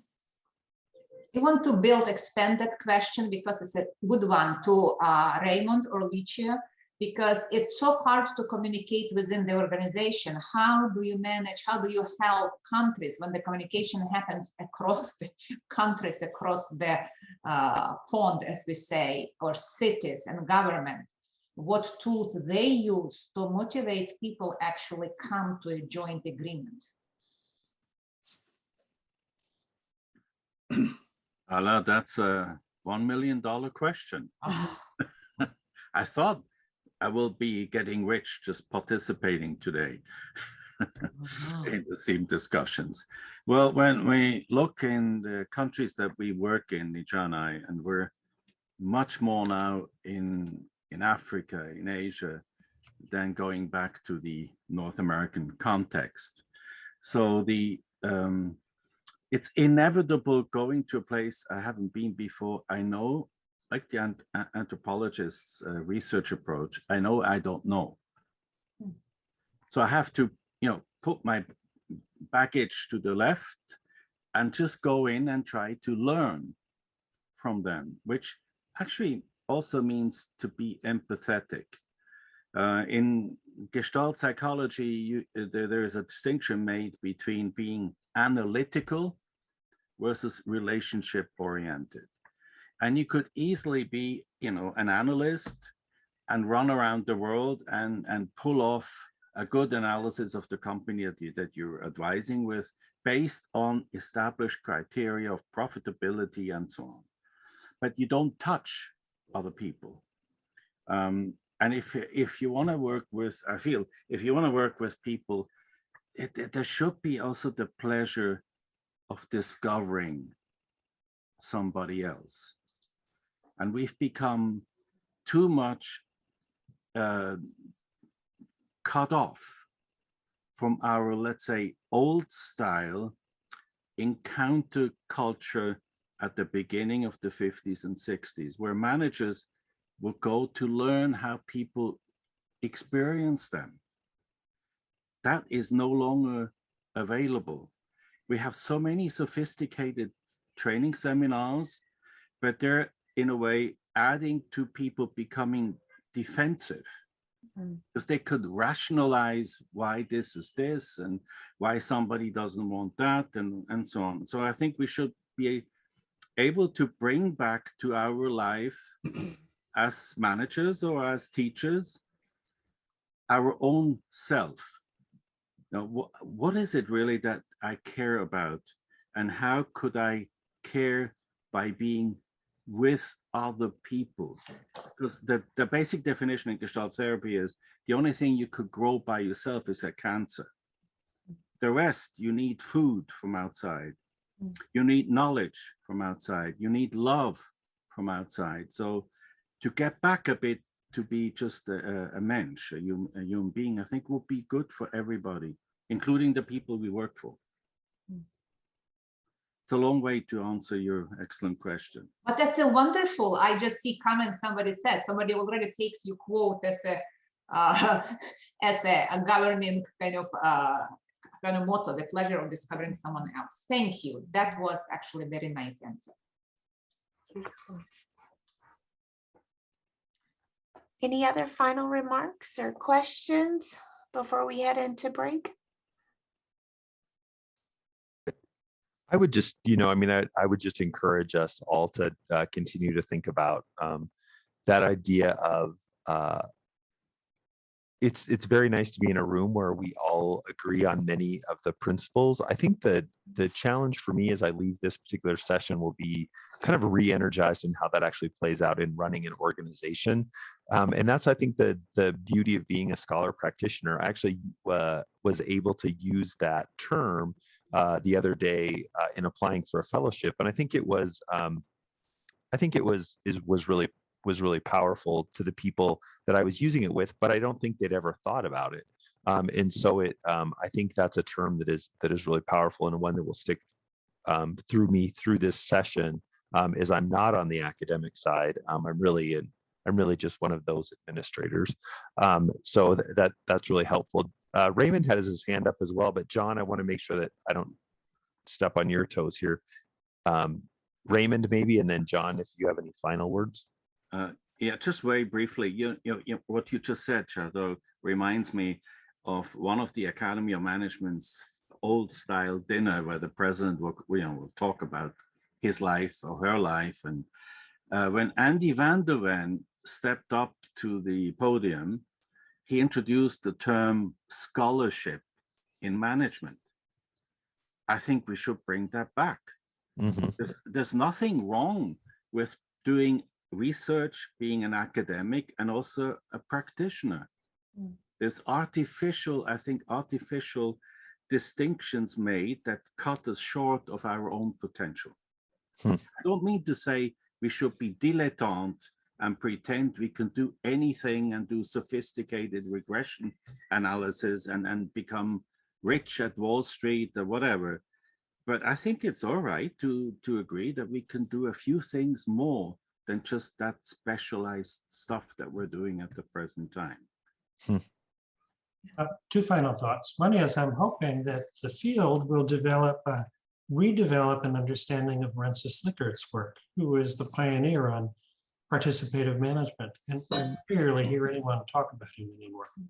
But he created, I think, a huge amount of very valuable knowledge. Chado, in his doctoral research, went into a company that was very successful and discovered that they had a lot of dysfunctions. And I think there may be something in there for all of us that even when we think we're doing well, we cannot by ourselves see where we have lost the SEAM and OD mindset. And it takes, I think, a mirror to help us periodically regain the mindset, because there's so many pressures to perform that I think leadership today is probably extremely difficult. So my last thought. Beautiful.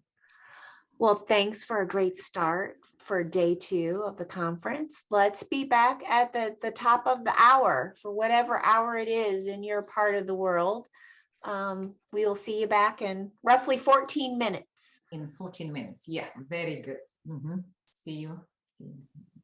Non-profits. Let me then introduce Natalia. And Natalia Burdun joins us from Lviv, Ukraine. She's professor of Ukrainian Catholic University. She has other credentials, but I somehow just kind of forgot them for the moment. So Natalia, please. Thank you, Alla. I will share my presentation. 1 second.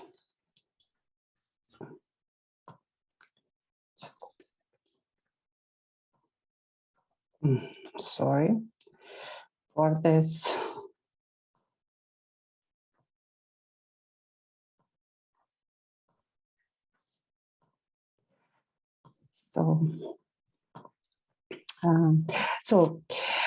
I here present my observation that I gather for the last 10 years. I investigate a nonprofit organization here in Ukraine, as well as a network-based international organization I am affiliated in. This is L'Arche and Caritas. And I was always interested to see how organizations react and deal with in a complex, uncertain environment.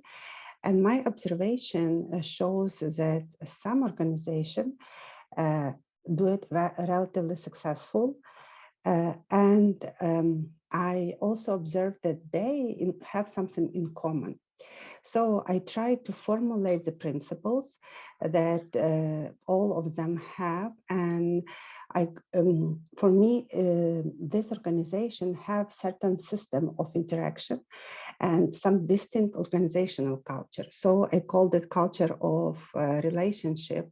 And I think those principles I observe and I try to present you here is a principle that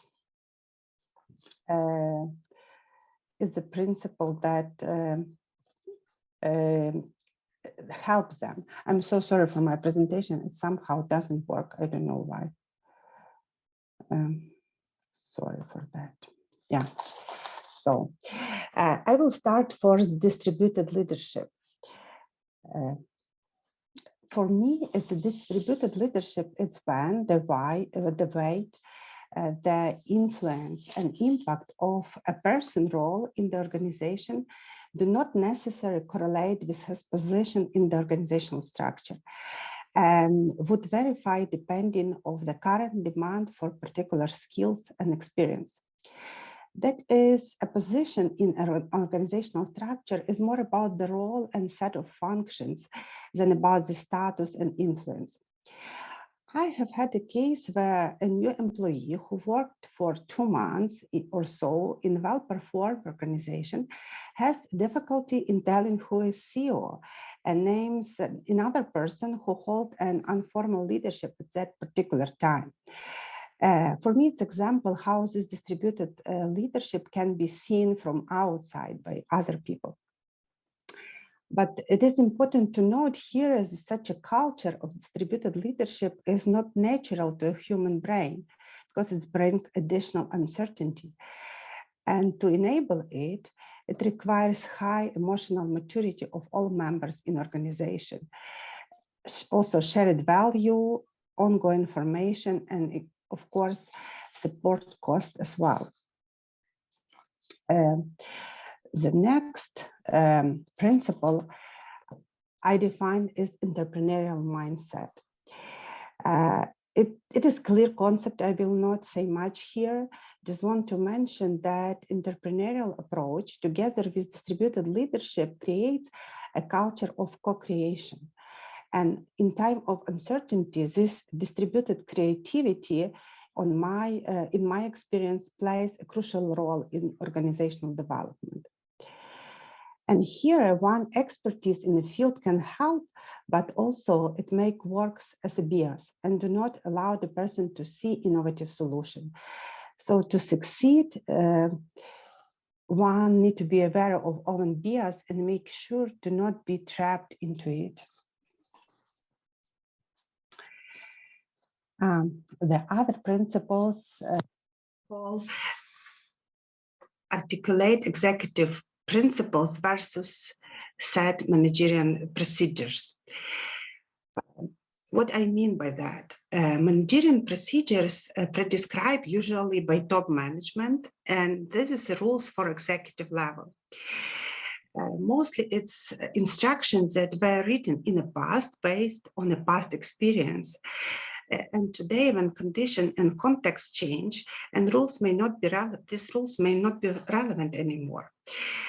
And who is the first person to understand this irrelevance? Right, it's those who follow these rules every day. However, usually he or she has no power to change procedures. So some organizations I was working with do not go so far as managerial procedures. Instead, they articulate the main executive principles and leave it completely to performer to define the procedures and adapt it to context independently. But of course, here is some risks as well. So to ensure a high performance quality, these principles require really high level of trust in organization, level of accountability, and also a level of self-confidence in a performer itself.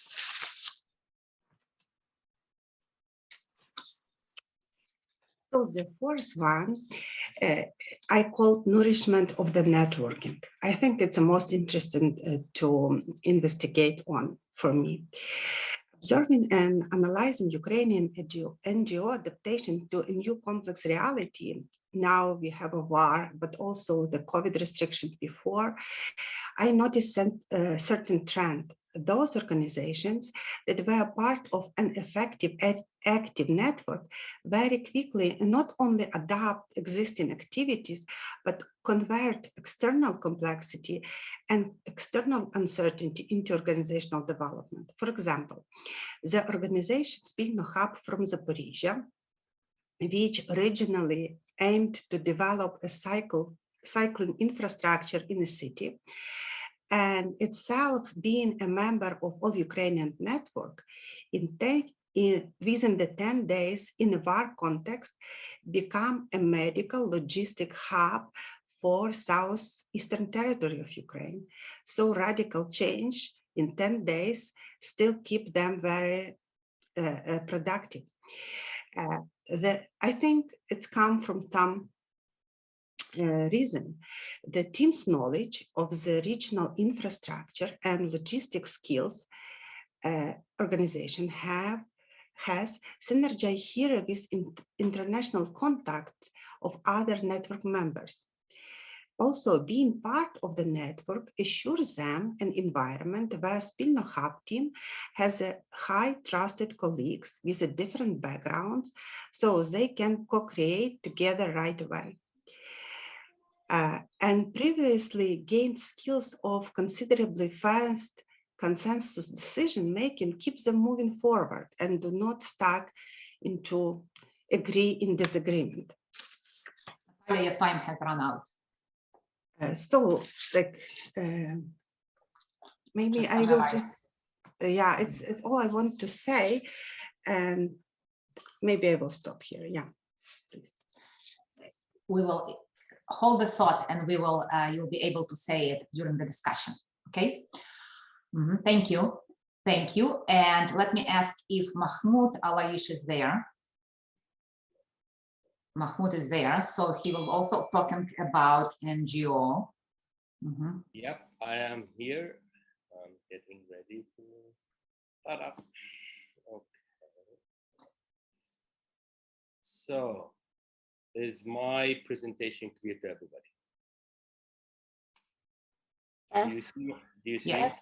Okay. So, thank you, Ala and John, as usual. You got me hooked in SEAM, what is it, 10 years ago, probably, when I was in the US. A little history so you know what the logic of where I'm going with this. I was in the US for 12 years, between 06 and 17. I did my master's in nonprofit and doctorate in organization development. And then I hooked into the antivirus called SEAM. I call it antivirus because, you know, I got really hooked to it. I worked in several stuff. I did conferences and stuff. So I really got hooked, but I have to admit, even though I'm certified, I did not practice it a lot. I practiced in the US and then came to Saudi with the mindset that this is what I want to do when I come back to Saudi after 12 years of being in the US. So that's just a little history, if I think. So as I said, I'm in the nonprofit sector now. I used to be an architect. I want my passion, my mission is to try to revive the nonprofit sector that has been going so slowly in Saudi, very low profile. So in 2030, there was a big vision in Saudi to enhance the nonprofit sector, came with my return to Saudi. I thought it was going to be a piece of cake to come and implement what I learned in the US, in the OD skills and in the nonprofit in the masters. And I thought it was going to be easy. Yet last year, I was in the conference and I said, it was a piece of fire, you know. It wasn't as easy as I thought. It took me 5 years to really click and be able to come back to Saudi with my new education and stuff. So to jump into it, it took me 5 years to key a position in an area where I could really implement what I learned. So just in January, I was appointed as, selected as the chairman of a board of a nonprofit that's been there for 12 years. Yet there was a lot of history around that, a lot of cultures. Just the comparison I draw here between 09 and 21, before I come, 3 consecutive boards, a lot of conflict, distrust. The nonprofit is about collecting data to help other nonprofits and to help the government through the statistics. So a little comparison here, you know, more diversity in the board, but still a major thing that got stuck is the conflict and the distrust among the board. And I was thinking, you know, I really have to admit, I learned some flexible skills, tools in the OD program all over the 12 years that I lived in the US. I was thinking that implementing it was going to be easy. This is the kind of board that you see. They get involved on a day-to-day. They're very authoritative. A lot of rumors, a lot of hush-hush everywhere. The staff, when I started, of course, I had 12 staff members. Now they're leaving. A lot of them, like 4 of them just retired the other day. So I thought I was giving up, actually. After 3 months, I said, what the heck, you know, if they don't want to change, then I don't change. Then I stood up and I said, no, I'm going to really take the challenge. Some of the challenges that I'm facing in this, people think they know everything. They know that they've been there 12 years. So it's hard to talk to them in a language to educate them. So they had no sustainable business model. A lot of turnover for executive directors, 5 of them actually, within 1 year. The founder syndrome, they don't want to change. This is what the founders wanted. So I faced the problem that they don't want to change the mindset. Bob Brandon just talked about the mindset. And the most difficult one was to have them adapt to the new me, the Western OD and the SEAM tools I came with in 2017. So I thought, you know what, change takes time, as we learned in our OD.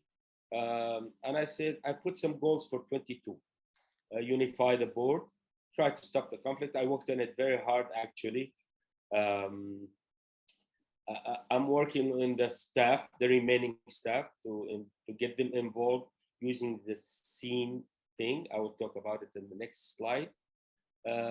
Working on the new strategic plan, educating the board, business model, hiring the ED for the organization. And I found out, okay, this is the how. I thought I'm in love with Kurt Lewins and his model, the unfreeze, change, refreeze. I've been lecturing about it. I've been working on it. I have to admit, I have some skills that give me an upper hand on the unfreezing. I've tried with the board several languages, the love, the spirituality. I did this in Ramadan, last Ramadan. I thought in Ramadan, everybody would be spiritually. John would love this one. It did work. It did work, and it helped me like 20-30% to move. But still, I needed to speak some serious language, some tough emails after trying to love unconditional, not prejudge. And this is why I asked John yesterday, what's the limits of this? So I'm still in the process of having that. I am applying the Hochevert participatory process, mainly by involving every actor. I am very proud. I was in a meeting with the staff, and I called the lady who was in charge of cleaning up and doing the tea and whatever. And I got involved in the, where do we go? What do we do? And that left a good thing. Hopeful results, that's what I'm hoping. Mainly is to raise the morale and to solve the conflict between. And one other thing is to create more established environment that is equitable versus subordinate. This is very famous, still in Saudi, even though with the 2030, we have a very promising change, transformation, but still there is this top-down culture in the area. Now, to be realistic, this is the term, my term ends in the 2025. So I am still working on bridging the gap between the predominant top-down and the new SEAM OD in me. And then, as Bob Randall just said, I snooped this out of his presentation. Yes, I have to work on changing the mindset. I have to admit today, I said, you know what, again, you know, I'm a human being, as Sophia from Ukraine said yesterday. I get up and down. So I said, I stood up, I love, thank you, Bob. I will work on changing the mindset. I'm not giving up. There is a lot of work to be done to implement, to enforce the socio part of Mahmoud, your time is over. Thank you. To absolutely, thank you so much. I think you. Thank you. I know how it is difficult to stop when you still have something to say, but you will be able to add this during the discussion. I'm done. I'm done. Yes, you're done. Okay, thank you. The next presenter is Andrew Rozhdestvenskiy, and he's CEO of Ukrainian Center for Leadership, and he's a professor of the Lviv Business School in Ukraine. Welcome, Andrew. Hello, hello everyone. Okay, Andrew's here. Here.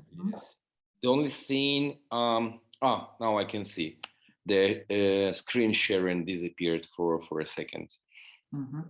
Give me a second. Okay, hello everyone.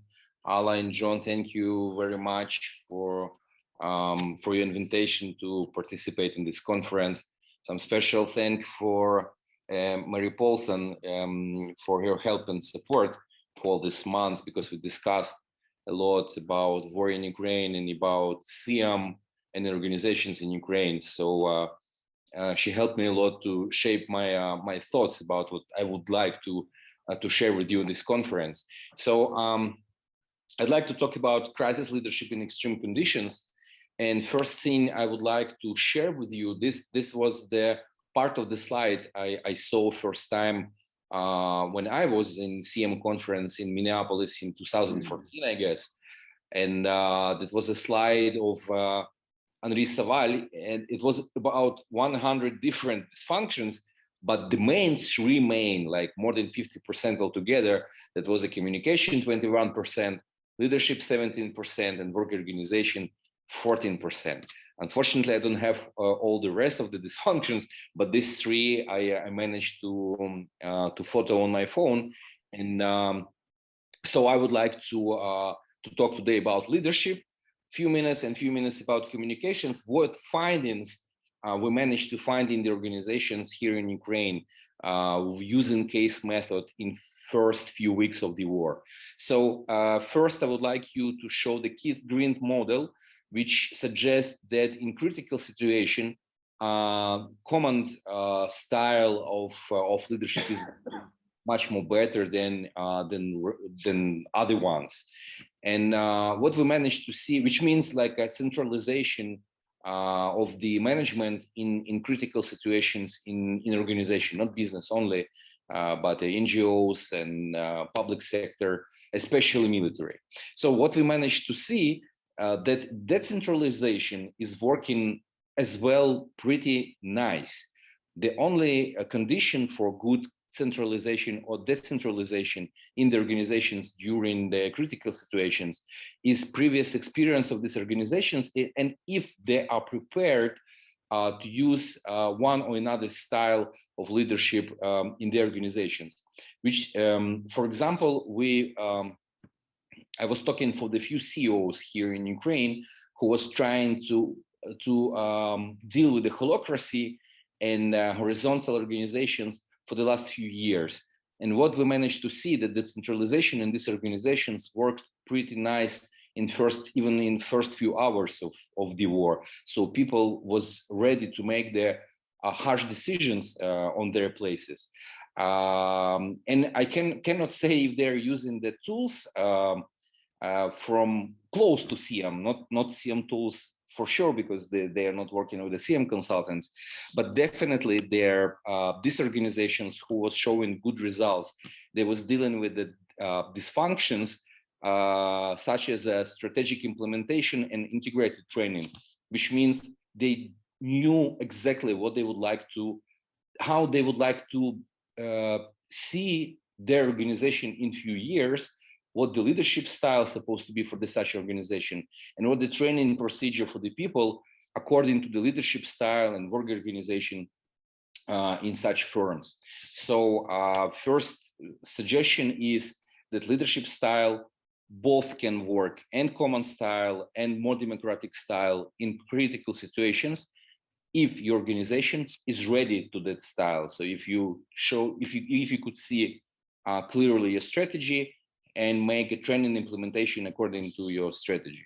Another thing which is really crucial, not only during war, but here in Ukraine, we have a huge problem with the communication, coordination, cooperation in many organizations. But these are the findings which we started to gather the information during COVID times, and we are continuing to do it nowadays. And we can see four main principles of the communication and cooperation and coordination in such a chaotic situations as VUCA situations, war, or other, for example, nature disaster and things like that. So these are four principles. Transparency, main principle. Mainly, we need to show to the people the reality, how it is, even though if the reality is not good, as here in Ukraine, for example.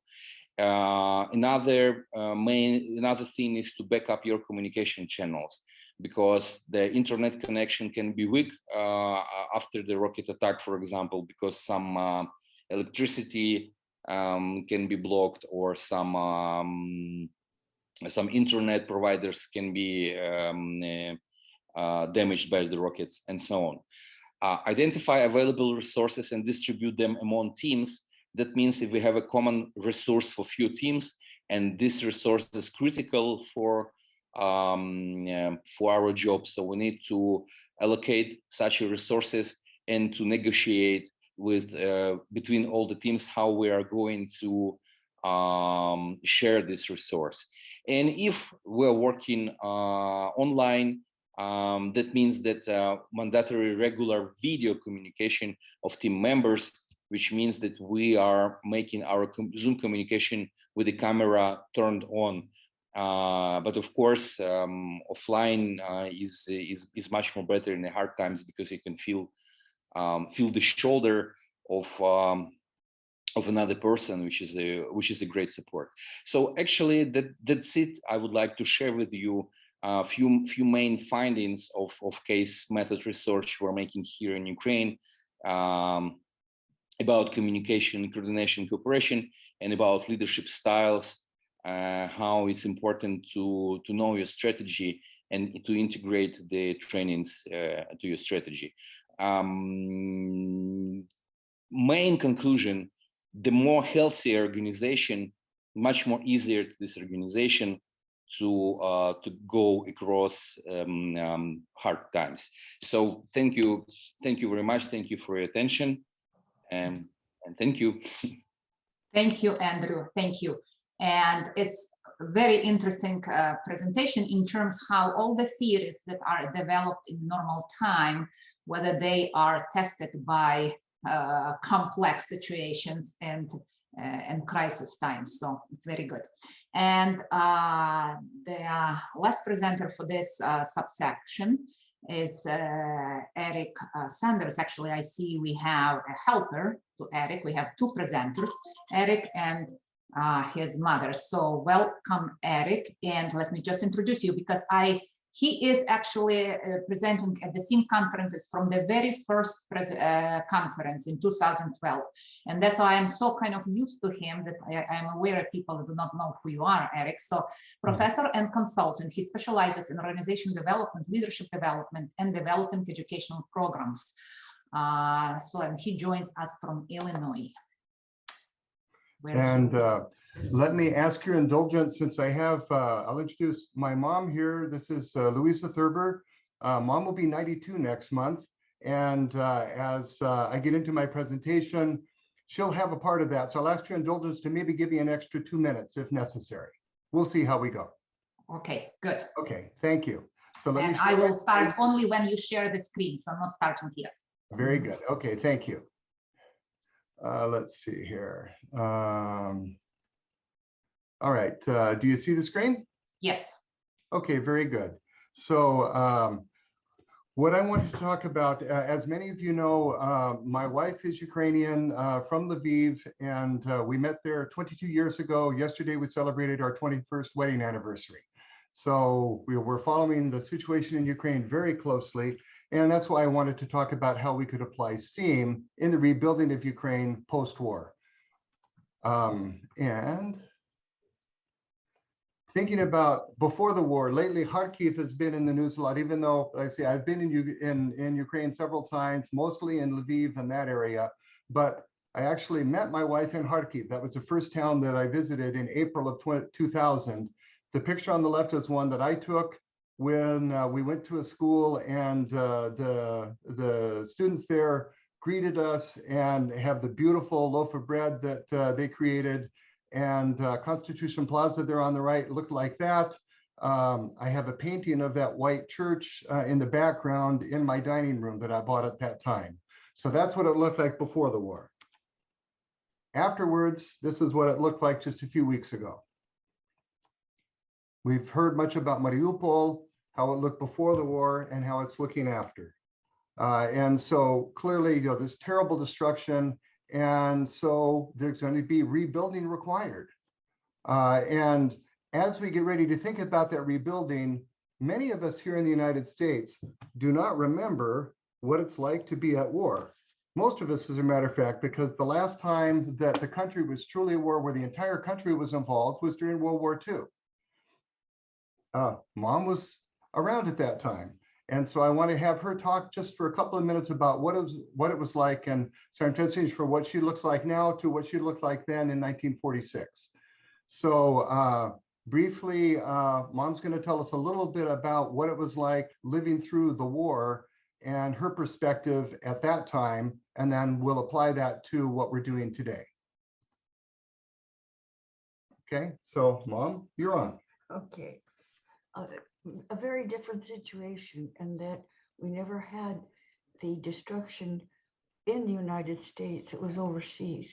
And so we didn't have what they're having in what you're having in Ukraine right now, of destruction at home. However, we were highly affected by the war effort. All of civilian production was changed to war production.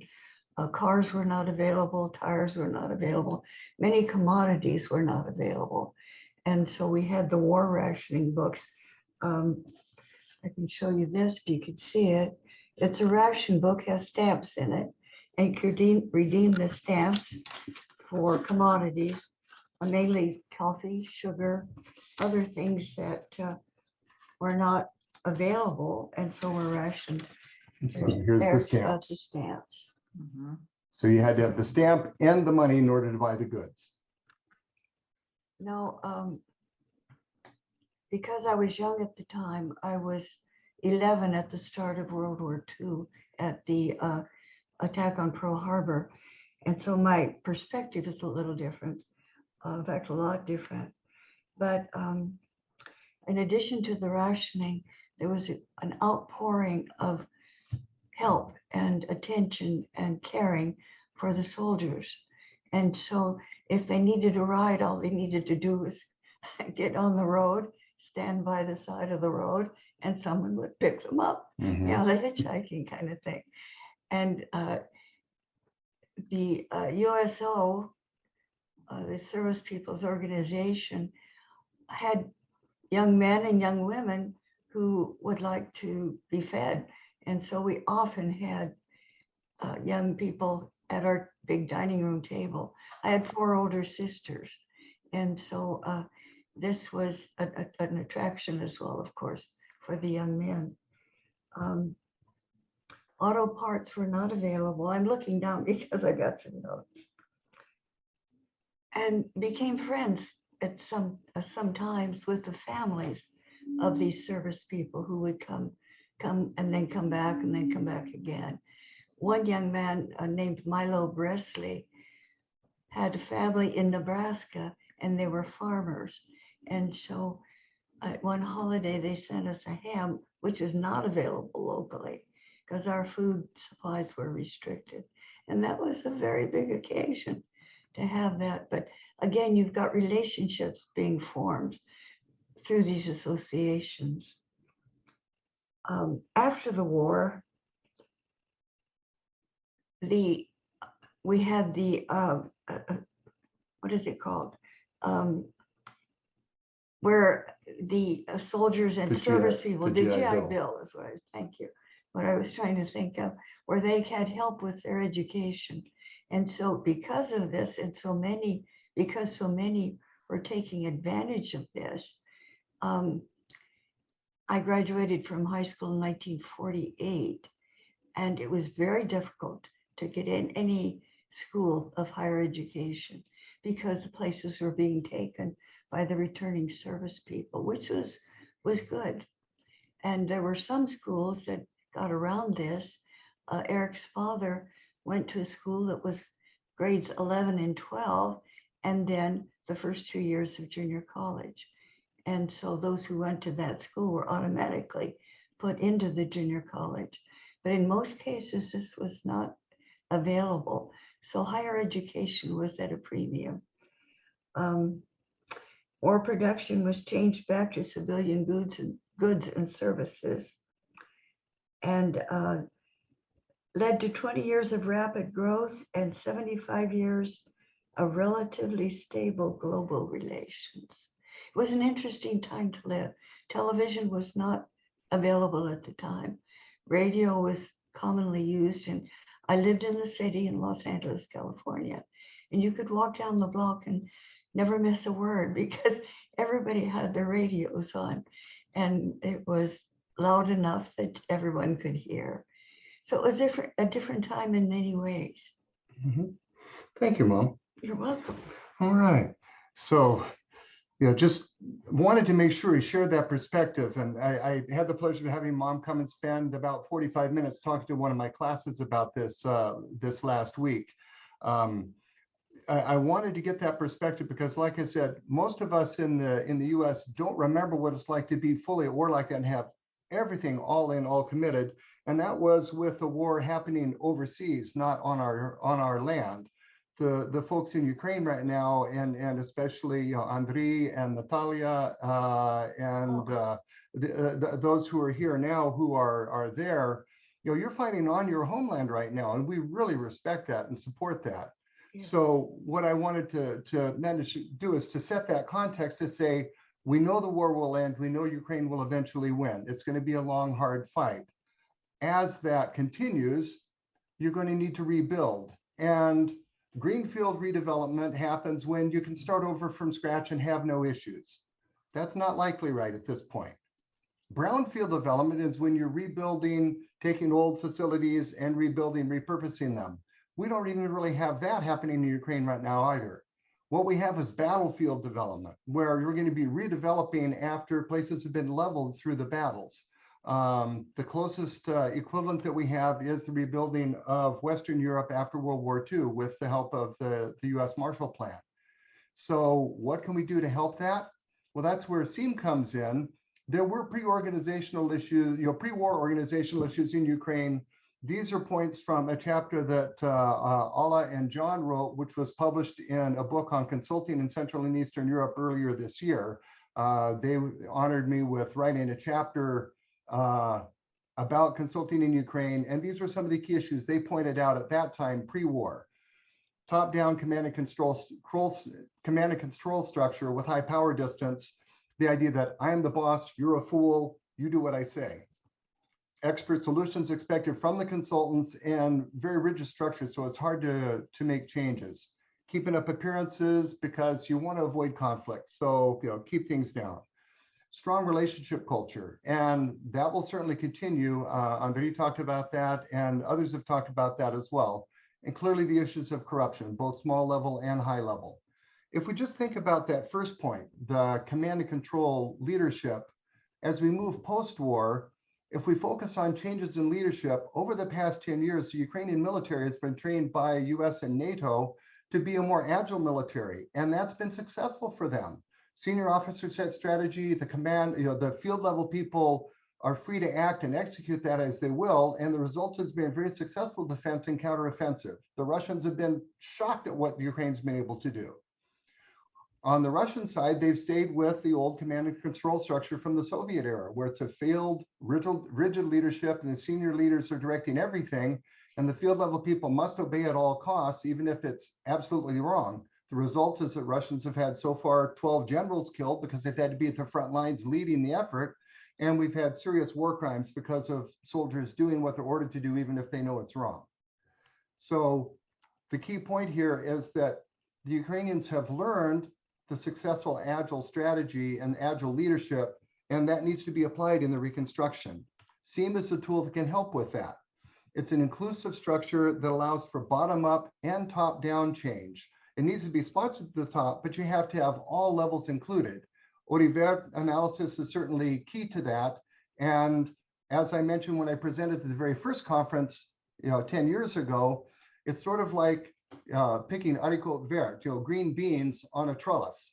With Audivert, you need to go top to bottom, side to side, and include everyone or include everything in order to harvest all of the beans on the green bean vine in order to get all of the input from the organization in Audivert. And using qualimetrics, where you have qualitative, quantitative, and financial data, you can be successful in getting the information you need to change the organization. You have 30 seconds. Very good. Mm-hmm. We want to proceed with well-established SEAM tools, time management, piloting logbook, competency grid, the things that we all know from SEAM training. Use those tools to be able to begin the recovery. So we can move up with the sunflower fighter to the full recovery with the full sunflower field, and happy success of Ukraine once again. Those are my references. Thank you. Thank you. Thank you, Eric. So you can read all the comments that they were towards you and your mother. Thank you to both Thank you so much. Luisa and Eric for your presentation. And let's open panel discussion. And I want to introduce two experts. It's Mary Demain, co-founder of the Liminal Edge, and Sarah Skillman, also co-founder of the Liminal Edge and SEAM principal consultant. Please, Mary and Sarah. We don't have a lot of time, but we have some time to. Okay, thank you, Ala. Yeah, thank you, Ala. So we're very happy to be here today. I'll start with something in general here about being a change agent or an intervener researcher. What do we do when change interventions aren't going as well as they could be? And how do we ensure we're demonstrating compassion for ourselves and others? And as Mel mentioned earlier, having grit. Mahmoud, I know that you've experienced, and I appreciate that you've opened yourself up to share where things weren't working as well as they could be. And that's a very vulnerable place to be at a conference. So could you just tell me a little bit more about how you're working to remain hopeful and compassionate towards yourself and others? First, I keep in touch with John and Ala. That's just, it's not a joke, actually, it's a fact. I do use the help of others who are in the field, because I like always to refer to the Sophia's, I'm a human that goes up and down. So I do know that it will work at the end. So just a quick answer is being around people, positive people who I learned from, especially the SEAM techniques, even though I'm not the expert in it. So that's a quick one that keeps me going. Okay, thank you. Mary, do you have some? Well, I was going to ask Natalia and explore a little bit more about complex adaptive systems. So Natalia, you mentioned building this culture of relationships and the principles that this network co-created together, and then nourishing that network so that people could work better together. And I was wondering how you related that back to SEAM and the SEAM interventions. Was that something that happened in the mirror effect or the expert opinion? Or how did you arrive at the concept that these were all networks?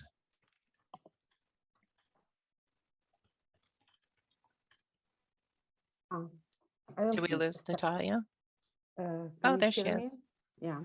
So I will start to emphasize that I'm from nonprofit sector. In this sector, we have more strong the social part than economic.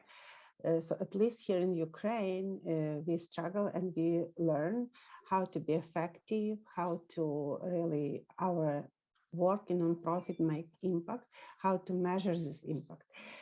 But when we come to the uncertain time, it seems that this social works very well and convert into result even better than within those organizations who were very practical, very planned, with very exact KPI. And as for me, this culture of relationship is something that help organization to succeed and to still have impact even in the situation of great uncertainty. Right. Thank you.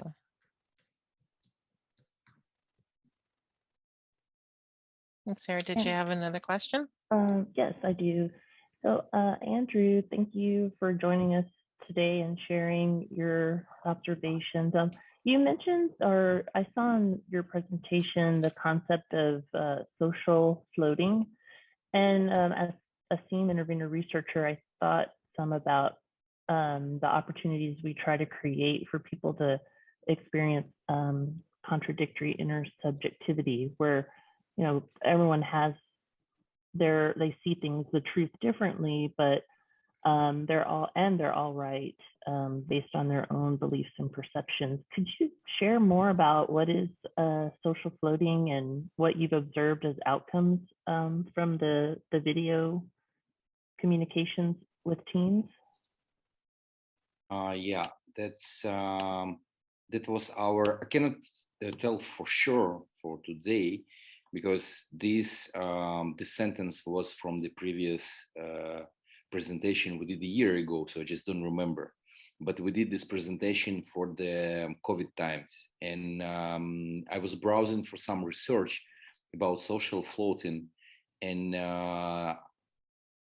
I've got a research which was done on IT specialists, and one of the main conclusions of that research was that in offline teams, the social floating effect is much more lower than in online teams.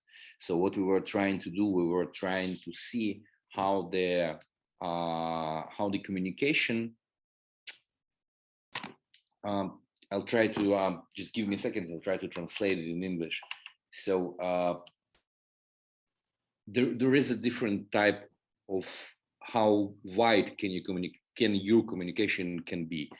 So the wider communication, if the wider channel of the communication, is when we are talking offline. Like I can see you, I can see all the reactions, emotional reactions, and things like that. The worst type of communication for the social floating is chatting, when I cannot see the person, I cannot see the emotions, I can see only some smiles, emojis, and person can be really disappeared or disappeared, I'm sorry, can be really disappointed, or it can be desperate, but send you a funny smile, because somehow this person would like to hide her or his emotions. So we saw that this social floating effect can be a bit less if we're using video communication, because it's wider channel than just voice, and especially than just chatting. So that's the idea behind social floating. May I add one thing, Andrei? Yep, sure. About 8 or 10 years ago, I was consulting with a large insurance company here in the United States and was working with two different teams. One was a team of project managers and people working on a project, the others with directors and vice presidents. The project team meetings, people typically were multitasking. They were online, but the cameras were turned off, and the meetings typically ran for about an hour, and there was lots of repetition as people were asked a question and they'd say, "Oh, I'm sorry, I was doing something else. Could you please repeat?" The director and VP level meetings had their cameras on, they were focused, and the meetings lasted about 20 minutes and were very productive. So the difference between having the broader video communication channel and the narrower channel and people's focus was just radically different. And that came out very, very strongly while I was doing that work. Yeah, so that's we have a rule in business, in our business school, since COVID started, and nowadays as well, we cannot afford all the time offline meetings. So this is the rule that we have to turn on our cameras no matter what. It can be some exceptions when the person don't have enough internet connection because of the war. So yeah, then in this case, that makes sense, but we're trying to do it with the turned on camera. Thank you, Eric, very much for the note. Thank you. Absolutely. And to expand on what Sarah was talking about, contradictory intersubjectivity, that you have to have the presence of the other in order to understand their position. And I think all the speakers kind of talked about that in some fashion, in that when people started to co-create and start collaborating, and just to your point too, Eric, when people start collaborating, the conversations and the dialogue is so much different. So I thought that was very interesting. But Louisa, I wanted to call out that I am I actually grew up in Nebraska, and so my ancestors probably sent you that ham at some point.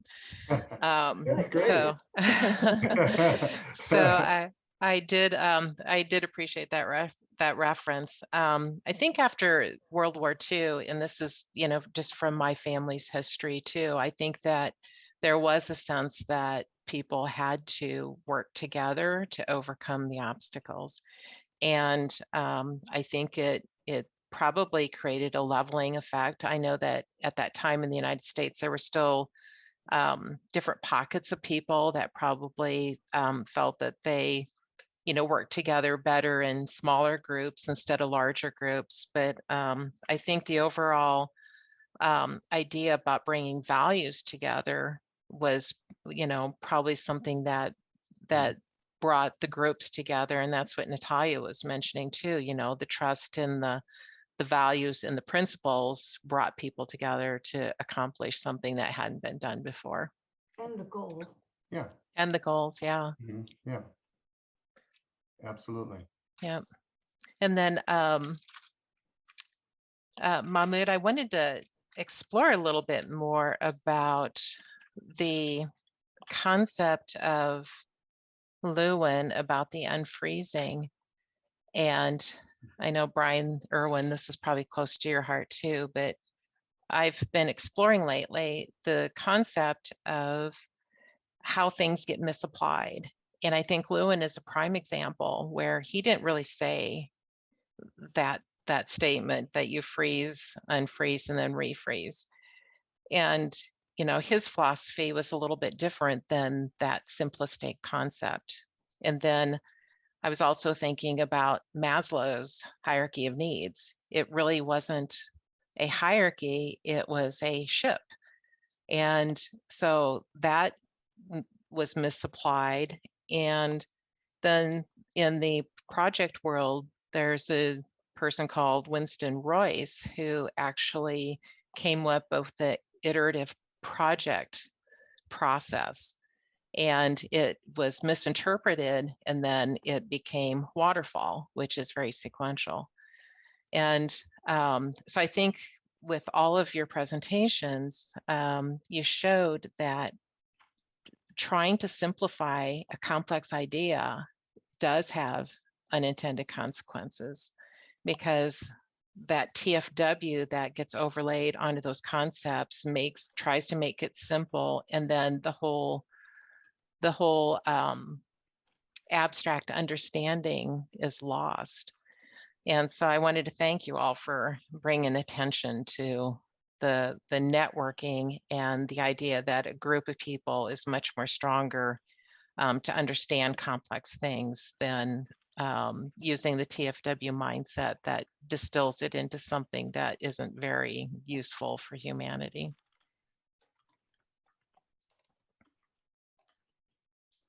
I'll open it up to everybody else. Does anybody else have anything that they want to ask Natalia, Mahmoud, and Eric, and Andrew?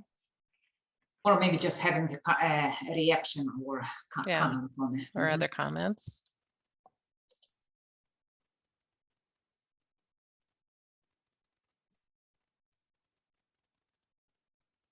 Well, Mary, I'll share that something that came up for me was some very good coaching that I received early on as a young manager.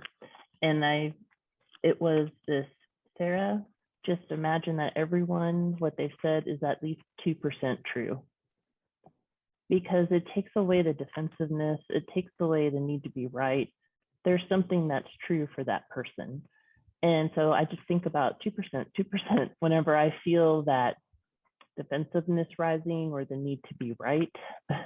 So that came up for me today, way back.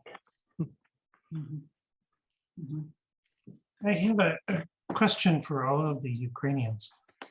And one of the problems Ukraine has had has been a high level of corruption, and both government corruption and kind of criminals. You're in a very different time. As Alla and I pondered SIEM and Ukraine, I think SIEM is much harder to do when there's a lot of corruption. It undermines, the corruption undermines the SIEM mindset, I think. And I'm wondering if you have any sense of, you're in a time of great change, people have come together. Do you see evidence or hope of being able to reduce some of that corruption as part of the changes in rebuilding Ukraine? Can I start? Thank you, John, for the question. I just would like to add that not only SIEM, but any kind of system or organizational development wouldn't work really good in a corrupted societies. So for now, we are too busy with the war. And some, unfortunately, because I'm a board member of Transparency International here in Ukraine, and I was talking to the CEO of this organization today, and I've told him that we will have one more window of opportunities, and maybe this window will be the last one, and we cannot spoil the moment. And I'm really afraid that we can. So this is the really huge issue we need to solve in nearest few months and years. Thank you. Sophia. Yes, maybe I can add to that. Hello, everyone. Good to see everyone again today. So we can make another conference on corruption in Ukraine, because I think this is not like one type thing and one type concept and everything. And of course, everybody understands that corruption is really bad and we hated that. But at the same time, I think that narrative, it was very well fitted with the Russian propaganda narrative, you know. So if you think about Ukraine, of course you think of corruption, you know, but then if you go, okay, so what type of corruption was happening in Ukraine? I think we did quite a lot getting rid of bribery after the Revolution of Dignity. I think we did a lot of job in that way already in making some systems transparent, you know. Of course, there was a huge issue with oligarchs, you know, because this is type of corruption when you privatize and when you don't have free competition, but you use some administrative tools. But at the same time, if you look at the last 3 years, the Forbes list of the most rich people in Ukraine, you would get less and less oligarchs there and more self-made people. So in that way, we were also, you know, in some way of, you know, going in the right direction. I think where we did really lousy job, we did a really bad job with the courts. So that's why the corruption happens, because you don't have the court which can protect you, you know. And if we take care of this changes and reforms in the court system, that's where we have to hit, you know, right now. If we do that, I think that we could, I mean, I totally agree with Andriy, but you know, every time we can make really bad job in all of those things. But I think we actually, it's not like, you know, corruption is everywhere and you cannot do anything, you know, in Ukraine without bribery or being rich or whatever. It's you know, it's much more complex, I would say. And there were big changes in that as well. That's good to hear. I have a suggestion. We have 3 final presentations to finish. We will finish these presentations and we will open conversation. And I would like Andriy also to be engaged in a conversation. And I saw just Andriy right now. Did he went away? He went away, yeah? Andriy. He's there. He's here. He's there. Mm-hmm. Yes, because Yeah, I'm actually curious. So we will finish the presentation, but I'm curious if SIEM can be applied in a SIEM in a court system and how would it look like. But let's just finish the presentation. We have our next presenter, And who is our next presenter? It's Fadi Mahmoud, and he's the CEO of MedSearch Solutions, I think Lebanese company, and a DBA student from the University of Balaman. Welcome, Fadi. And hello, everyone. Do you see my presentation? Yes, we want to make it in a, yes, perfect, perfect. Just a moment. Okay. And just again, hello everyone. My presentation is that I'm Fadi Mahmoud. My presentation is the Blindfolded Rabbit, which is a transformational journey at MSS. All SIEM intervener knows the concept of ostrich and rabbit, specifically from this specific slide from the model of time management, describing the rabbit and the ostrich. And my title is a combination of both. Okay, so I found my team after the intervention is a rabbit, agitated, overexcited, and stressful, trying to blind his eyes with laziness and passiveness from the other side. So who we are MedSearch Solution, established in 2003. We have served as a link between latest surgical technologies and the healthcare professional in the GCC area. We work in Saudi Arabia in 21 geographical area, the Gulf region, and Lebanon. We are dedicated to long-term partnership with healthcare professionals in 3 divisions: vascular surgery, general surgery, and renal dialysis. We do our marketing by holding activity, specifically surgical workshop, with the help of our partners. They are 24, we are the hospitals, I mean, suppliers. We have 25 suppliers and renowned international surgeon. So, as a CEO for MedSearch Solution, my mission is saving life and improving patient quality of life. I'm dedicated to serving the healthcare industry. My motto, life is beautiful, and my research topic, how does the medical device industry help advance the quality of care in the area of metabolic diseases, and specifically in bariatric surgery, which is a study at our company. Now going down the rabbit hole at MSS, the research proposal adopts SIEM approach to boost the engagement and impact of the medical device company in the healthcare market. And the research questions aim to first identify the dysfunction in the bariatric surgery domain mainly, identify the root causes, and test and assess the proposed solutions according to SIEM. With 150 employees, our research objectives stay socioeconomic. First, to improve the revenue generation stream at the general surgery department by focusing on the metabolic diseases being one of the most profitable sectors in Saudi Arabia, branding MSS in the governmental center and building a better presence in the purchasing tender, have a better market position for MSS as a partner improving the healthcare system, and gain more healthcare professionals credibility by reinforcing the fact that patients come first, improving our team competencies at the 3-level, individual, team, and corporate, play a major role in bariatric surgery to attract a new supplier, and finally gaining market share. So we had the Horivert approach, and we interviewed 15 managers, directors, and managers, I mean, at the horizontal level.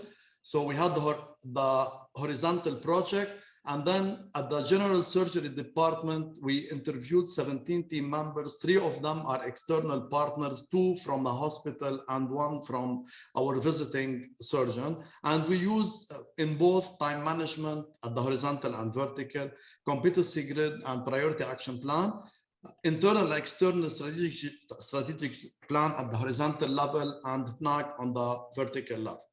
So we found dysfunction in all the categories identified by at SIEM: working condition, working organization, CCC, time management, and strategic implementation, plus integrated training. Our vertical basket was the following: improve working condition, reinforce the role of marketing department, enhance sales efficiency, and enhance and improve managers and supervisor work practices. Surprisingly, our hidden cost calculation was $1.7 million, which is around $113,000 per staff member. And here's the calculation of the hidden cost. We had a huge problem of non-creation of potential and in excess time. To speak some example about removing the blinds, for example, having 3 warehouses in the remote area costing peanuts, okay, will help us save around $200,000 in hidden cost. New recruits, training new recruits properly and being quick in introducing the technology is another $200,000. Remember, this is in one division of the company, which is the general surgery. Also, again, capturing all opportunity in surgery, in some basic surgeries, and working in the remote area more efficiently is another $300,000 of hidden cost.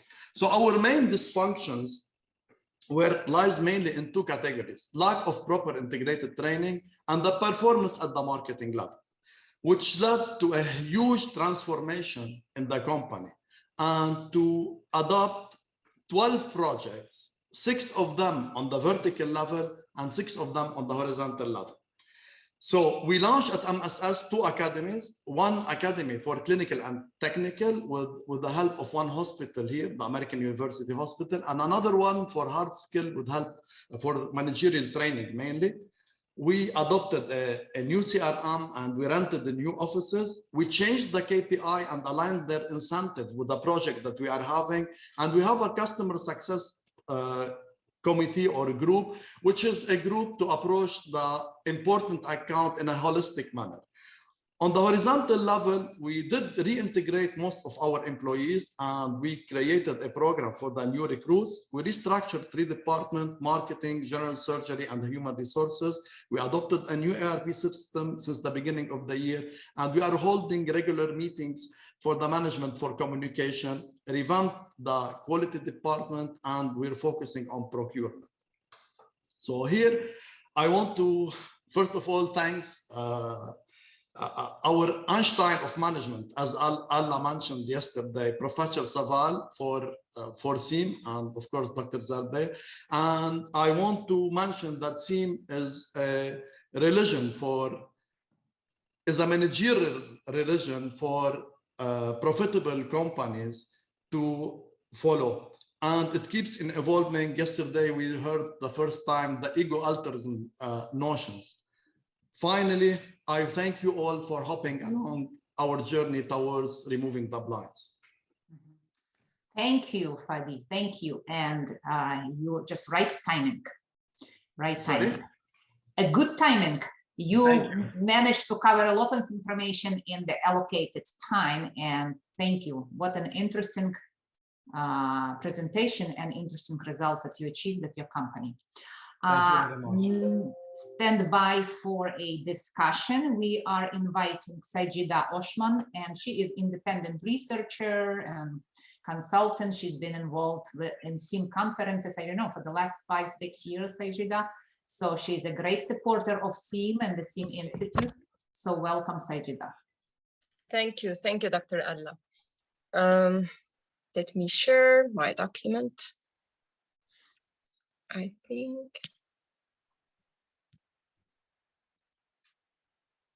Is it working right now?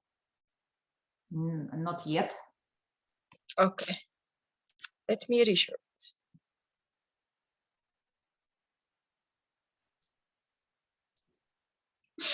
Okay. Now? Nope. Not yet? No. Oops. We see your beautiful face on a picture, but we do not see the presentation. Thank you. I'm trying. Just a moment. Try one more time. I do have your presentation. If you want, yes. I can share it if you want. Yes, if possible. Just a moment.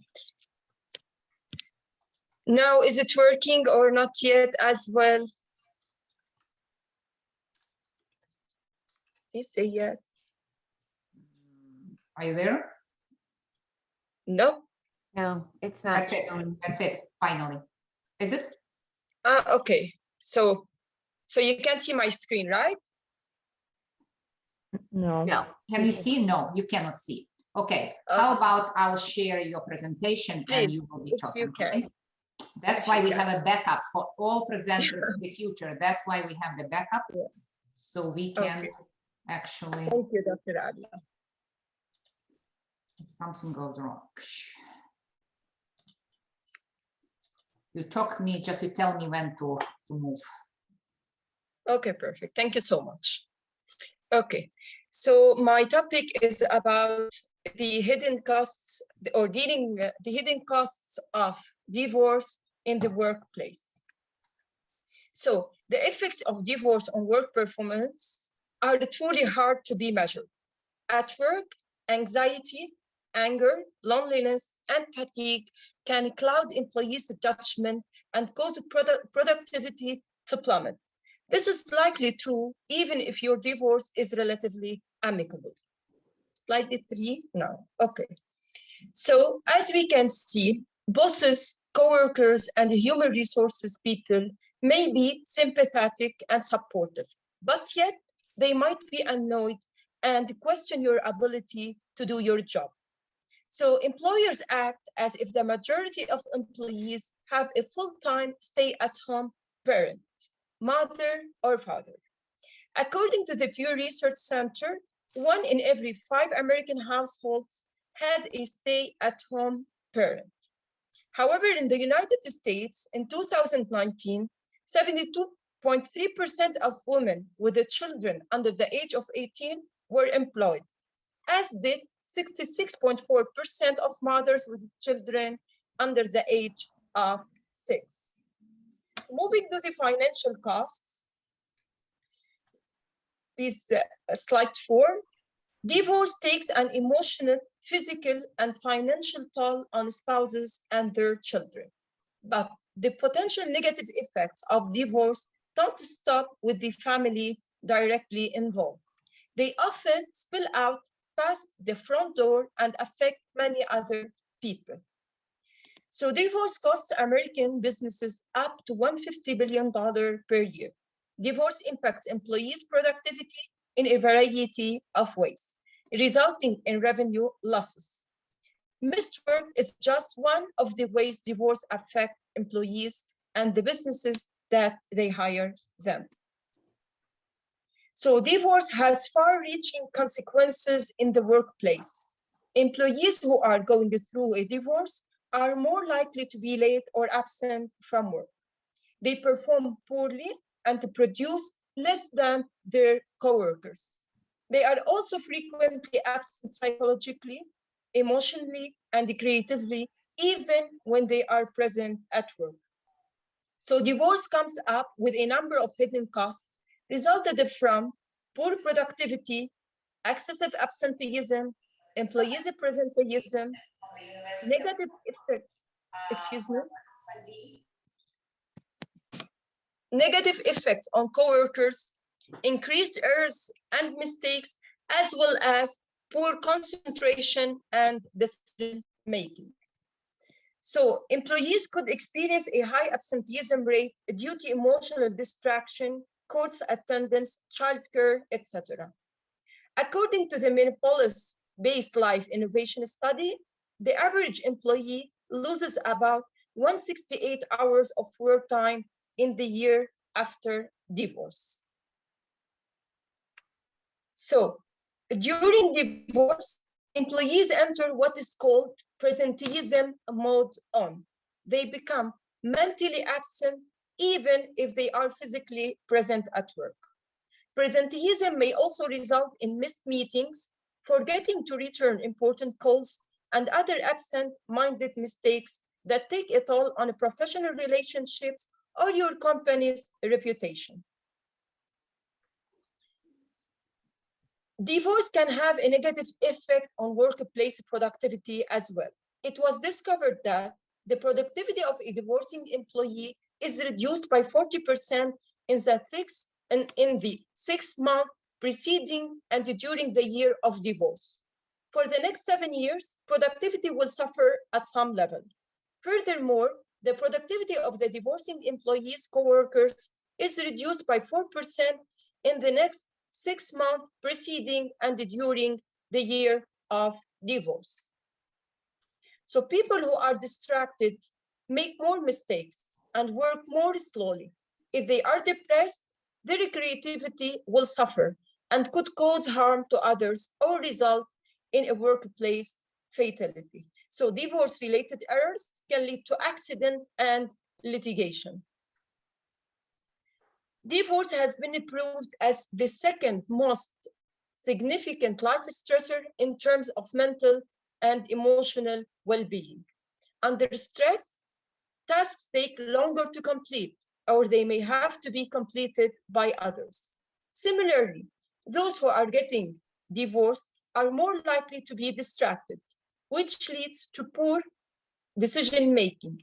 In addition to errors or accidents, you may wind up with your first write-ups from HR, or you could lose your job if work productivity, absenteeism, or repeated mistakes jeopardize your employment.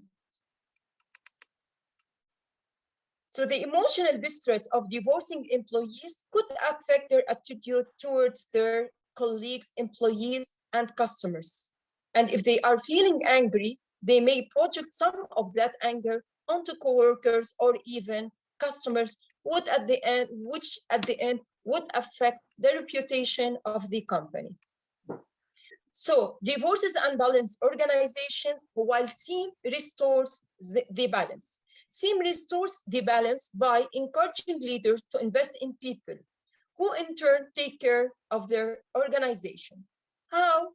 First, by encouraging leaders to invest in people, by fostering negotiation so people can express their needs, by providing employees with healthy working conditions and continuous support, by allowing flex hours so they can attend a divorce support program or legal appointments or pick up a child from school, by providing compensation for single parents if they are expected to attend work events outside business hours, and by helping single parents with child care. So people, before being employees, they are husbands, wives, siblings, and dads. And the old adage about keeping your personal life out of the office is not possible or realistic anymore. And ignoring the problem is a real problem. So as a radio host and single parent, Tanzina Vega said, the more organizations show up for employees, I guarantee the more employees will show up for organizations. And thank you. Thank you. Thank you. Thank you. Just the right timing. Yeah. Okay, so I'm stop sharing this. Very good. So that worked. I'm glad that worked for you. I appreciate your presentation, Sajida. And the final presentation for today, which is Bridges Everything, SEAM and Complexity, and all these things that we discussed earlier, is from Brian Irvin, and he is a co-founder of the Liminal Edge and the SEAM principal consultant. And leveraging a human-centric approach, he has worked with several Fortune 100 organizations to increase their business agility. Welcome, Brian. Thank you, Ala. I'm going to steal a minute ahead of time before I share my screen, so don't start the clock yet. I start timing when there's people. Excellent.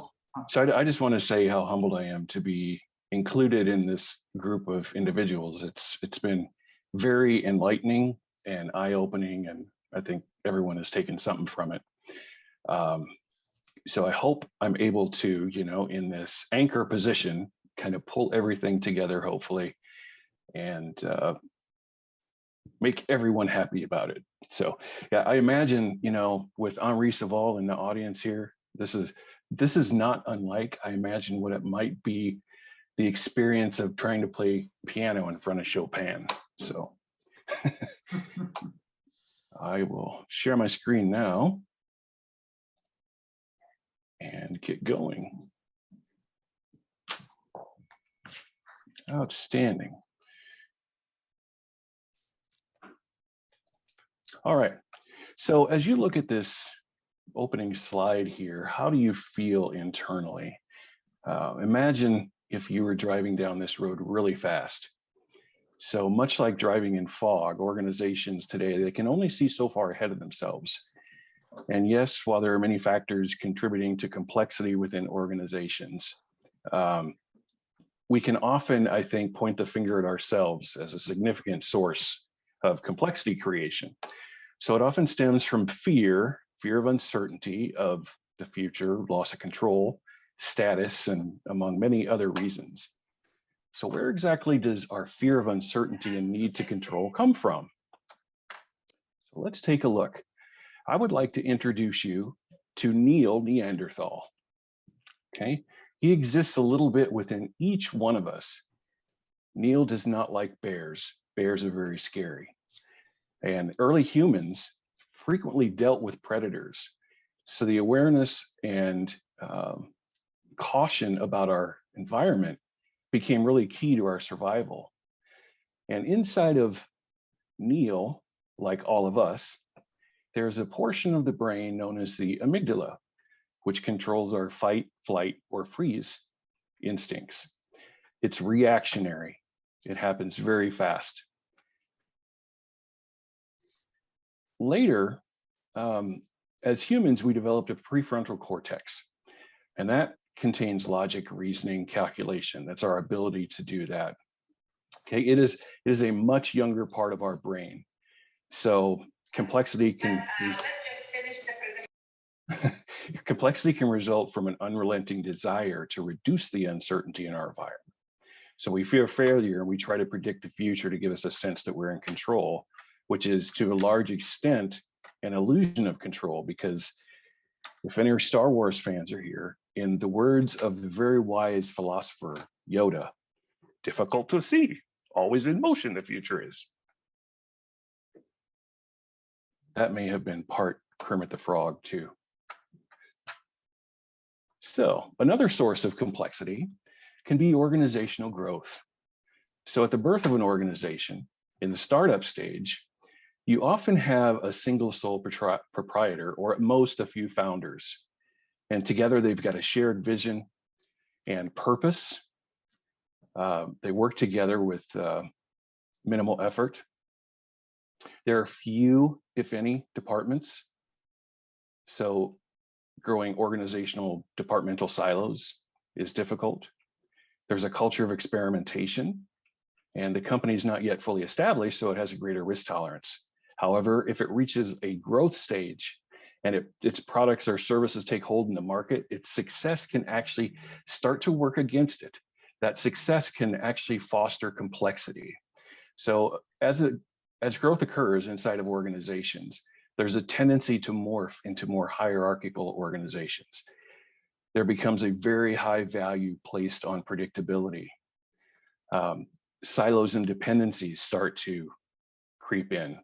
Bureaucratic processes. This can lead to employee turnover. We start seeing politics and internal empire building, centralized decision making as the founders don't want to necessarily let go of their vision. Endless meetings and email. And then finally, high hidden costs due to that organizational dysfunction. So inside of these organizations, let's take a look at how we manage them today. So today, this is a lot like this formation of geese. We manage organizations in linear manners if the environment's predictable, even if it isn't. There's a single individual at the top defining a strategy and direction. The rest of the organization is expected to get in line, follow the leader's true north. But what if there are threats coming from behind, above, below, or the side, which can't be seen? So the speed of innovation and volatility in the world today requires an organization be as adaptable to threats as possible. What would this look like? It would look much like this. This is a group of starlings, and they move in what's known as a murmuration. They're constantly changing direction based on their environment and their purpose, be it feeding or moving from one location to another. It's a great metaphor for how organizations must deal with complexity in a non-linear manner. We can only interact with it and respond to stimulus that we create or perceive. But it takes a leap of faith and willingness to let go of the need for certainty and hierarchical control to actually move this direction. And this is what a murmuration actually looks like in action. Okay, so let's take a look at the SEAM edge. SEAM leaves an indelible mark on organization, like burning this SEAM brand into this wood background here. The genius, I believe, is in how it introduces change in complex environments. It often requires challenging and changing existing beliefs. So for example, that top-down control is critical to company success. But companies like Buurtzorg, Semco, Patagonia, they prove this just isn't so. But to change beliefs, people must be given new experiences that challenge their old beliefs, create dissonance, so they can create new beliefs. The management tools in SEAM provide a way that when coupled with individual coaching, they enable a safe way to allow managers to begin making that shift toward participative management. The intervention itself, the inclusivity, fosters employee engagement through the process alone. And then finally, long-term change is enabled through collective ownership of the solutions that the individual actors in the organization devise themselves and implement. And then finally, while we all understand that we live in challenging times, please do not give up hope that we can each make things better for others and in return ourselves. And while SEAM is not a silver bullet to the world's problems, I believe it is certainly an arrow in our quiver to create the future that it could be.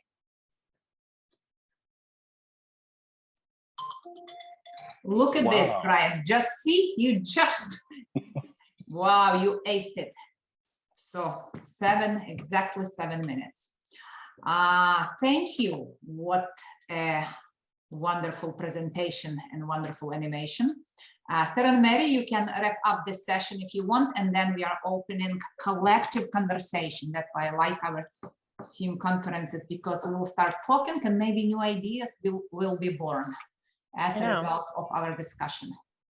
Yeah, well, thanks everybody for presenting. Fadi, I was drawn to the rabbit and the ostrich, and I thought, what a way to remove blinds other than to use the management tools. And you mentioned training and all the tools, and I was wondering if you could provide us some insight or some impressions that you got when you heard the feedback from people that were actually learning those tools. You know, what were some of the things that they discovered about themselves?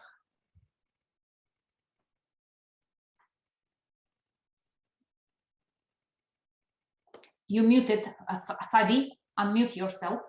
Sorry, again, I have this habit all the time. I like to speak to myself, you know. Thank you for the question. When we were training the team, definitely we had lots of commands. Some of them at the beginning find them not very interesting until we started using the tools, okay? Because, you know, when you push the team to use the tool, specifically the time management, which is a simple tool, I believe, just to use.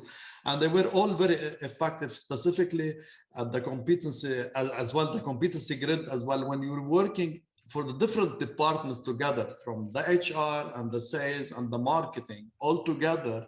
So they all of them, they appreciated such tools that they look simple yet very effective in managing their teams, and they're still using them for now. That's great. Yeah. And Sahida, I was grappling with some things with your presentation, because it occurred to me that you're bringing to light an idea of that there's a lot of distractions in the workplace, and your example of divorce was excellent in that it solidified using just one aspect of a human's life, how in that if we're not addressing the entire human and their entire life events, that we're not respecting them or treating them with love.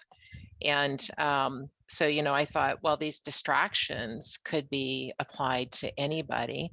And, you know, on the flip side, conversely, some people that get divorced might be happy about the divorce. So it's always not a negative or something that would actually impact the company.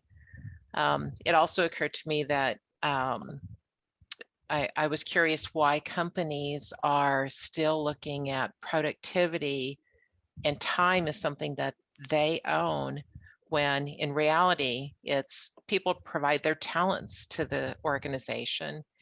And so I was wondering, how did SEAM, in your experience, did it help to kind of flip that conversation to say, you know, that we should really be focusing on human potential and not really worry too much about whether we're logging their time, or that how some of these life events really are affecting the company, but how the company can help the person. So did they come to, go ahead. Yeah, actually, as you know, SEAM value the socio side of the work. So it doesn't only focus on the economic side and the end result of the work, but rather it focuses more on the socio effect. It's one of these sides. However, as you know, at work and for employers, all what they care about is to attend work, to attend your whole working schedule, and to work all the time. However, sometimes you see people, they are present at work, but they are physically present at work, but they are mentally absent. The company doesn't realize that because they don't have, for example, they cannot measure their productivity in that unless they come at the end of the month, see their performance, or see if they, for example, if they achieved the target or not. Looking at this side, at the personal side, is very crucial, and it's very important, because you can't get rid of your personal life if you are giving all your time and devoting all your time at work. And Right. as you know, in America or in Lebanon, you work a long schedule. It's not a short schedule for a few hours, and then you get back to your home and you do your own stuff. So for this reason, focusing on this side, the socio side of the work, is very crucial for the employer as well as for the well-being of employees. Right.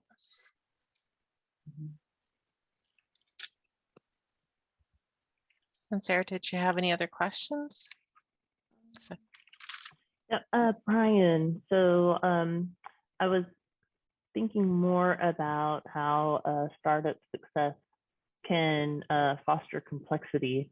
And as you know, sometimes we want to make things simple when they just really aren't. Do you think that all of these silos and bureaucracy are really trying to get that predictability that you mentioned? What's the root cause, in your opinion? So yeah, I think there's probably several root causes, but I believe that it might be the only way that we know, because it just seems that there's a natural tendency as organizations grow to move themselves and split themselves into silos of specialty, like finance and HR, which we've discussed a lot here, engineering, IT, right? As a, you know, and I think you and I have spoken about it before too, where customers don't leave departments, right? They leave companies. They drop the company's products and services. So it really behooves organizations to operate as if they're one company. But yeah, I think there's definitely a strong drive for predictability, in particular if the company is publicly traded and those at the top are beholden to shareholders. Okay, thank you. Right. Yeah, I think that there's some statistics out there too that bureaucracy adds up to like 53 cents on every dollar. So it's not a small problem in organizations. And I was thinking as you were talking about it too, the fear of uncertainty is, I guess I'm relating it back to the wars, and companies often say we're at war. And it's like management is at war with the employees. And, you know, I think that there is that fear that they have to control what is going on so that they can survive in some way. And I think the TFW virus has probably instilled that in a lot of minds. That's the way it is, to what you said, Brian. It's just the way it is, and that's what we do. And I don't think people stop and think about what the possibilities could be if they stopped and started thinking about, you know, that they're in a complex adaptive system. I want to link it to an earlier presentation by Andrew, and he presented that nice chart in which the leadership changes from the command leadership to that don't remember the name, complex, let's say, leadership that is able to deal with the complexity.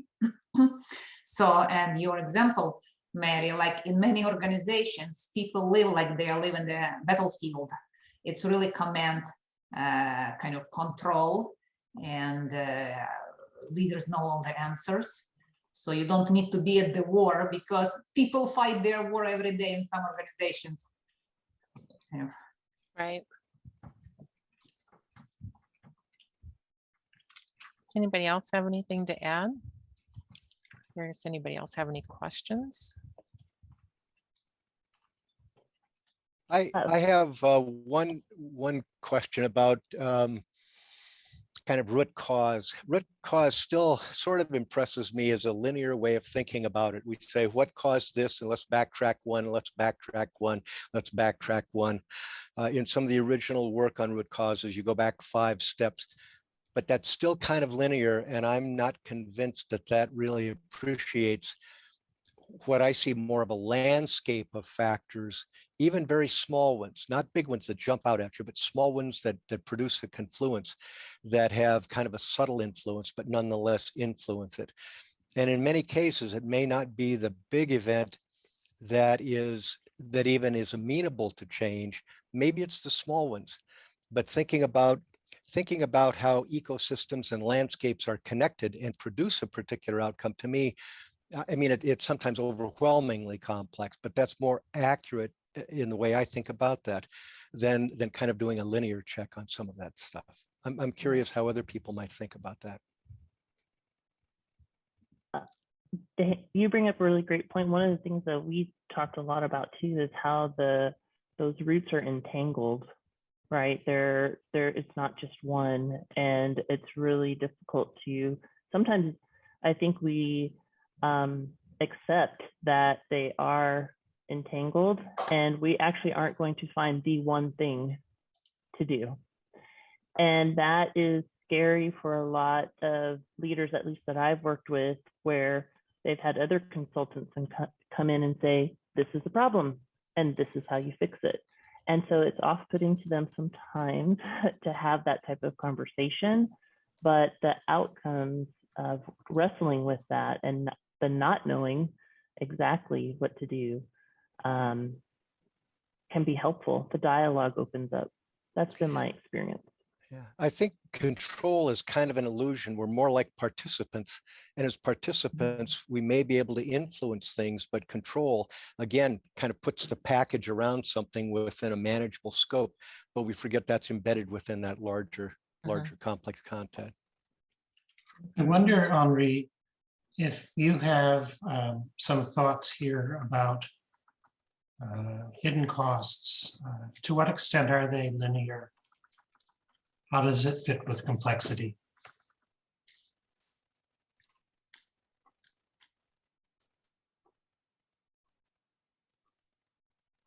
Perhaps, if I may, a first response is when you implement the socioeconomic diagnosis, the dysfunctions, and you checking out the lay of the land enables reflexivity and leads decision makers to be more aware of the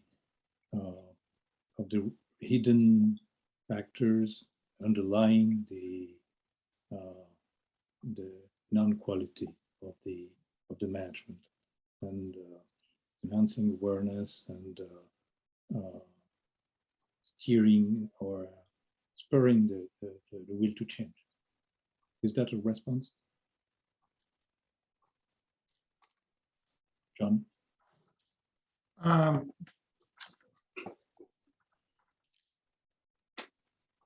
I'm confused a little about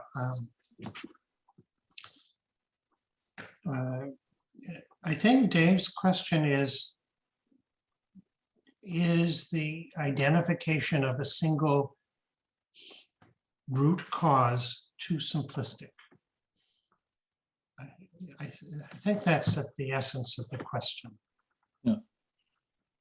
And I know we've done SEAM interventions and we find root causes. And I know you've got years of research of discerning root causes, but I also sense at times that they blur. That lack of steering and lack of synchronization are not rigid categories. They overlap, which for me is part of what complexity is about. So any thoughts there? So steering, collective action, and negotiating. You know the concept of periodically negotiable activity contract. It's linked to the steering, and cleaning up the dysfunctions really needs this the SEAM process with the three dimensions of the SEAM intervention: the process, the tools, and the political decisions and strategic decisions. There are questions by Brian and Natalia. Yes, we have a question. Thank you, Mark. We have a question, questions or comment from Natalia. Yeah, I want to comment to the David comment. I was talking about networking, and in this sense, I think if organization really put efforts to become a part of a networking, and or to for purpose create this network itself, it's allowed the organization to have this landscape view, because then the information come from a different even organizational culture, so through different lens, and this allowed the organization to explore world through a different mindset, through a different bias, through a different style of leadership, because it comes from a different networks players. So for me, it's how you can avoid this root cause linear world exploration. It become a part of network and put yourself in a relationship with others that may see the world from a different perspective. Mm-hmm. Okay, thank you. Thank you for your comment. Brian?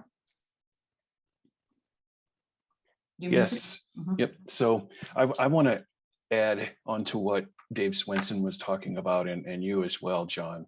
My experience along with Sarah's and Mary, I think as we go through the work of trying to do the analysis to get to the expert opinion, we often find ourselves wrestling with constructing baskets and where certain root causes and hidden costs should go, right? And I think that demonstrates the non-linearity and interconnectedness of all of these things, not just the symptoms, but the root causes, as well as the hidden costs of the dysfunctions. Corollary to that, I think, is on the opposite side, when the teams do the work in the baskets, that there can occasionally be a nonlinear effect to reduction of hidden costs, right? They may be working on something that cuts across a lot of hidden costs that we hadn't considered in that particular basket, for example. Right. Very good. There was a question to Fadi, actually. One participant wants to voice the question. Yeah, sure. Good evening, everyone. So very interesting presentations today.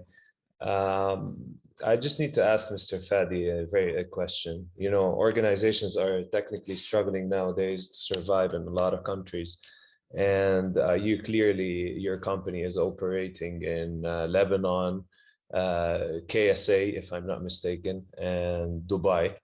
So I just need to ask you a question. When your intervention, first of all, where did you do your intervention? Did you do it in Lebanon, KSA, or Dubai, or all? And in these numbers that you got, what do you think as an owner of a franchise all over different countries, what do you think translates to these different countries from your work? Yes, actually, we did the intervention in Saudi Arabia, and we did all the interviews in person.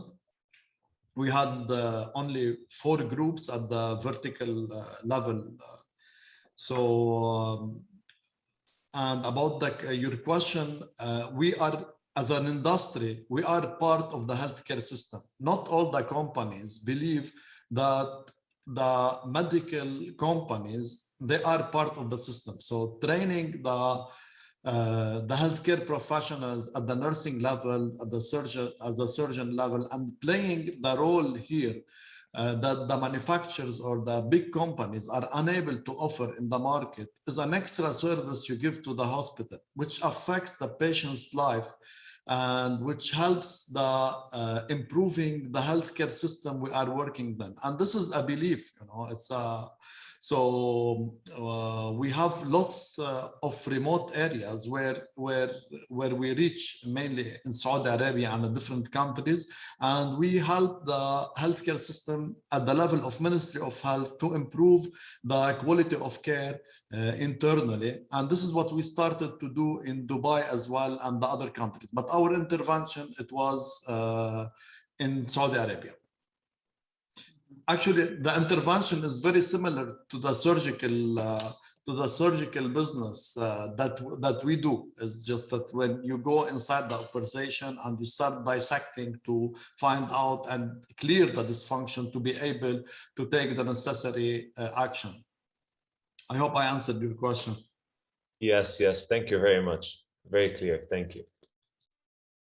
And you have, Fadi, just to mention it, and you even use a surgical language. We need to bisect it. See, you speak like a surgeon.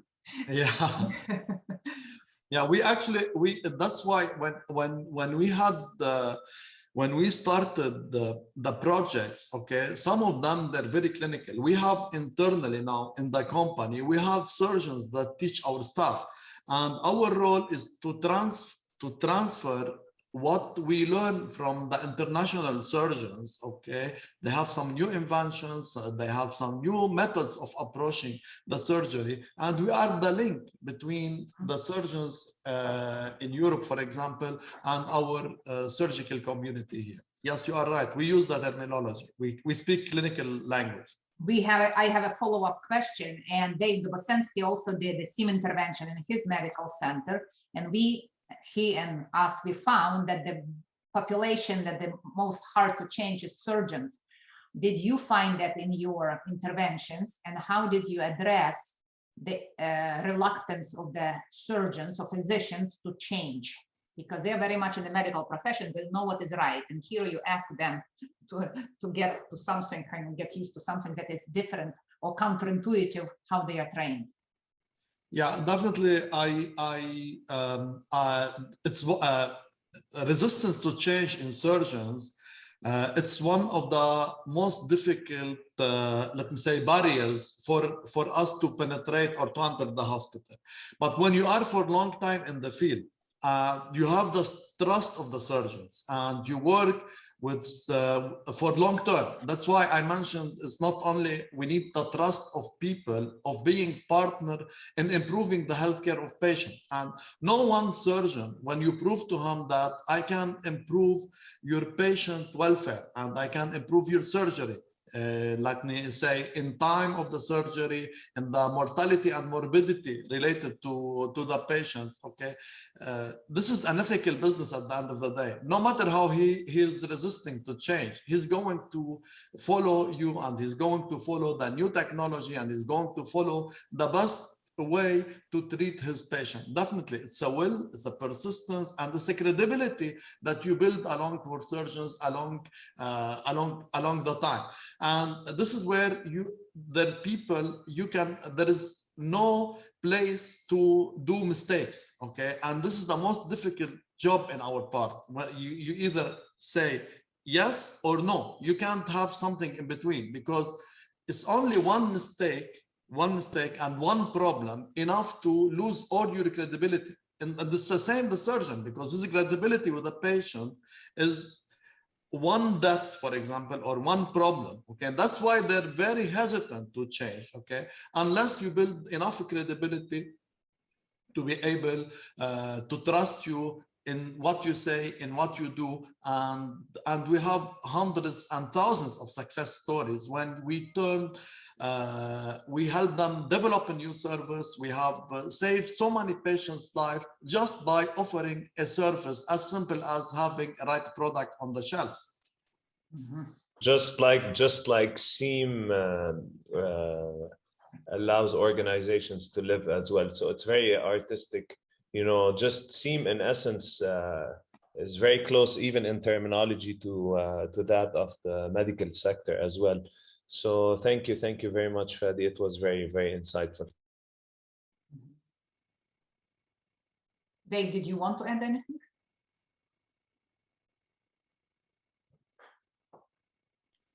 What I'm thinking about is, in fact, one of the interactions I had this week was with one of my surgeons who also was a trauma surgeon, and it was. It's very difficult to move. And I think it is part of that. They have to make decisions quickly and react. And then there's the whole culture of malpractice or risk and avoiding risk. And what is the cost of that when risk is part of the decision-making process? The one thing that I think is interesting on my board, one of my new members, is coming from a trauma center who actually was a trauma surgeon. And my chief nursing officer said, boy, I used to work with him back when, and boy, he was tough to work with, but he's a whole different person today. And probably because he got out of the trauma call. But the interesting part is he changed. And so I think it gets into that mindset and change, and how do you get to that? And I think we need that all the way across, even from a leadership perspective. So the idea of changing the mindset of our leadership, and probably all the way through the organization, because those mindsets permeate the whole organization. So that's my thought there. And I do believe root causes are intertwined. It's always interesting as you work your way back, you find out that they could fit in, or things are impacted by multiple things. And you, in the end, you have to pick your best choice or multiple choices. And hopefully you got it right. But the idea is you should go back and take a look and see if you did, to check. Very good. Excellent. We have last 6 minutes at this. wonderful conversation. I'm surprised how quickly time flies when we talk, right? Just talking without any presentations. Any last comments from anyone? Kind of comments, questions, some insights?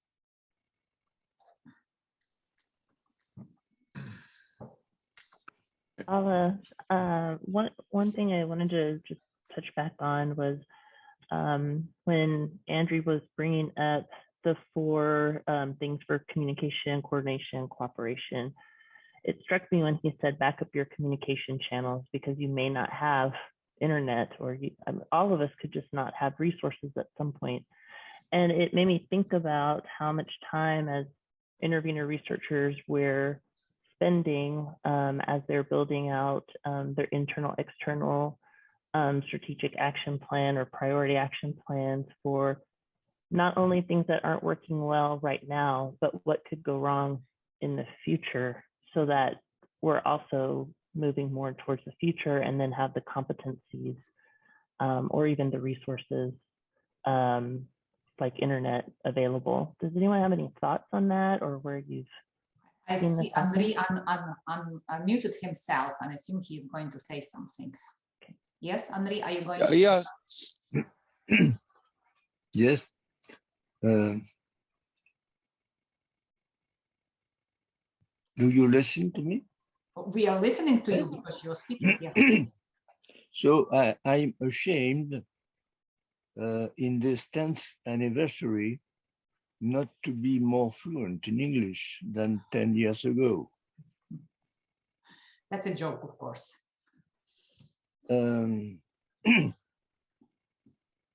The more we practice SIM and the more we learn about this concept, and the more we find paradoxes and dialectical concepts. Movement is key in SIM approach. SIM approach is not a set of static pictures. It's a movie. And for example, cooperation is not a natural behavior, but it is a key factor of human well-being, as well as a key factor of economic productivity and profitability.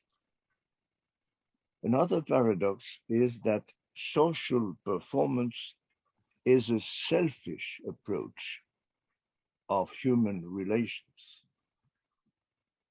Meanwhile, economic performance is less popular than social, but it is more altruistic. Hidden costs implies hidden performance. Both are linked together. What is a cost for somebody is a performance for others. So separating those words, those concepts, cost, performance, social, economic, is a mistake, is an error, is a conceptual error.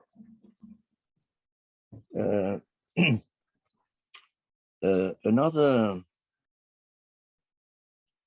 learning is the holistic approach. Root causes are a metaphor. Root causes, or a root cause, is connected with a lot of branches. It leads to a tree. A tree is the picture of complexity with a lot of elements, interconnected, interlinked elements. But we need simpler representations, concepts, to better make understanding the holistic approach.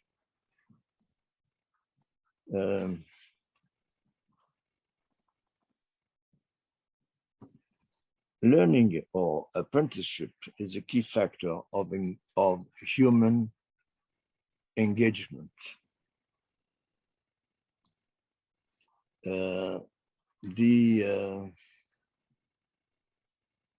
consequence of this idea is that any meeting in a working day for anybody, anyone, should be an opportunity to learn something.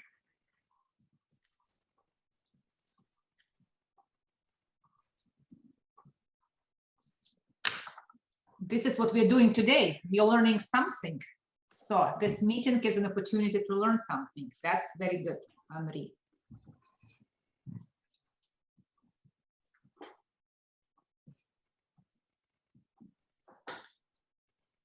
Thank you. Is it all, or you're still thinking something to say?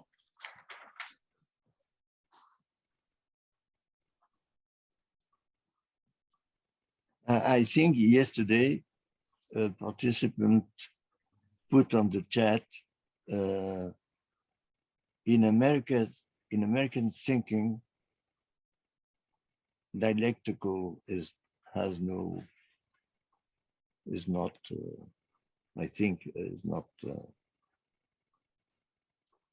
understandable.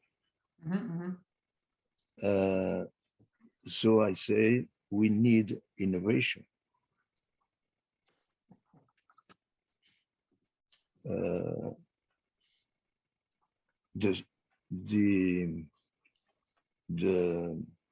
current situation is not an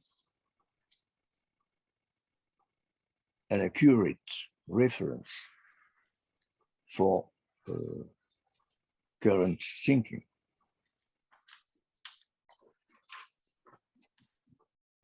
We have to change our mindset.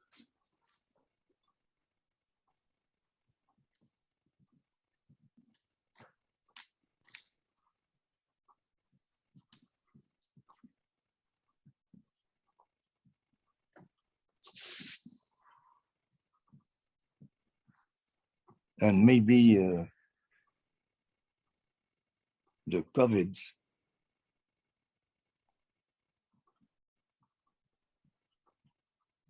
is being successful to help us to change our mindset. We can't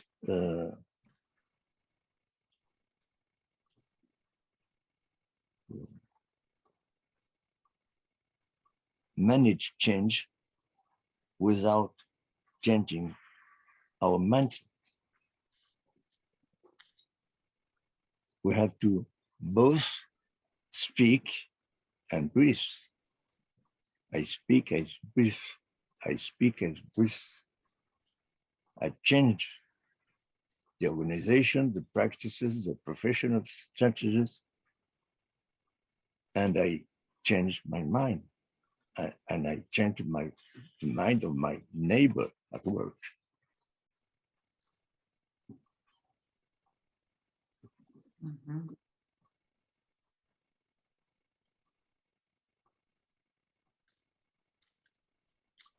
Sorry, that would be more understandable in Spanish. No, yes, no, you're perfect. You just, you're thinking, your thoughts are so profound that we need to digest them a little bit. But yes, so just summarizing what you said, I'm taking notes. I like it. The situation is always a representation of our thinking. So we find ourselves in a situation that reflects how we think. And in order to change the situation, we need to change.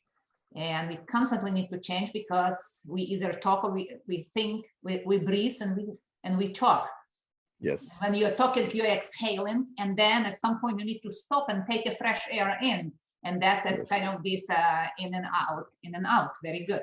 And very often the organization wants only to talk, to produce. And there is a time when the organization has to inhale and fresh air of change, something that we need to change our pattern. Thank you. I think what a wonderful ending thoughts, ending words. That's a wonderful ideas to finish our conference. However, we have our Eric, our technology guru here, just kind of standing by, and we have a chatting rooms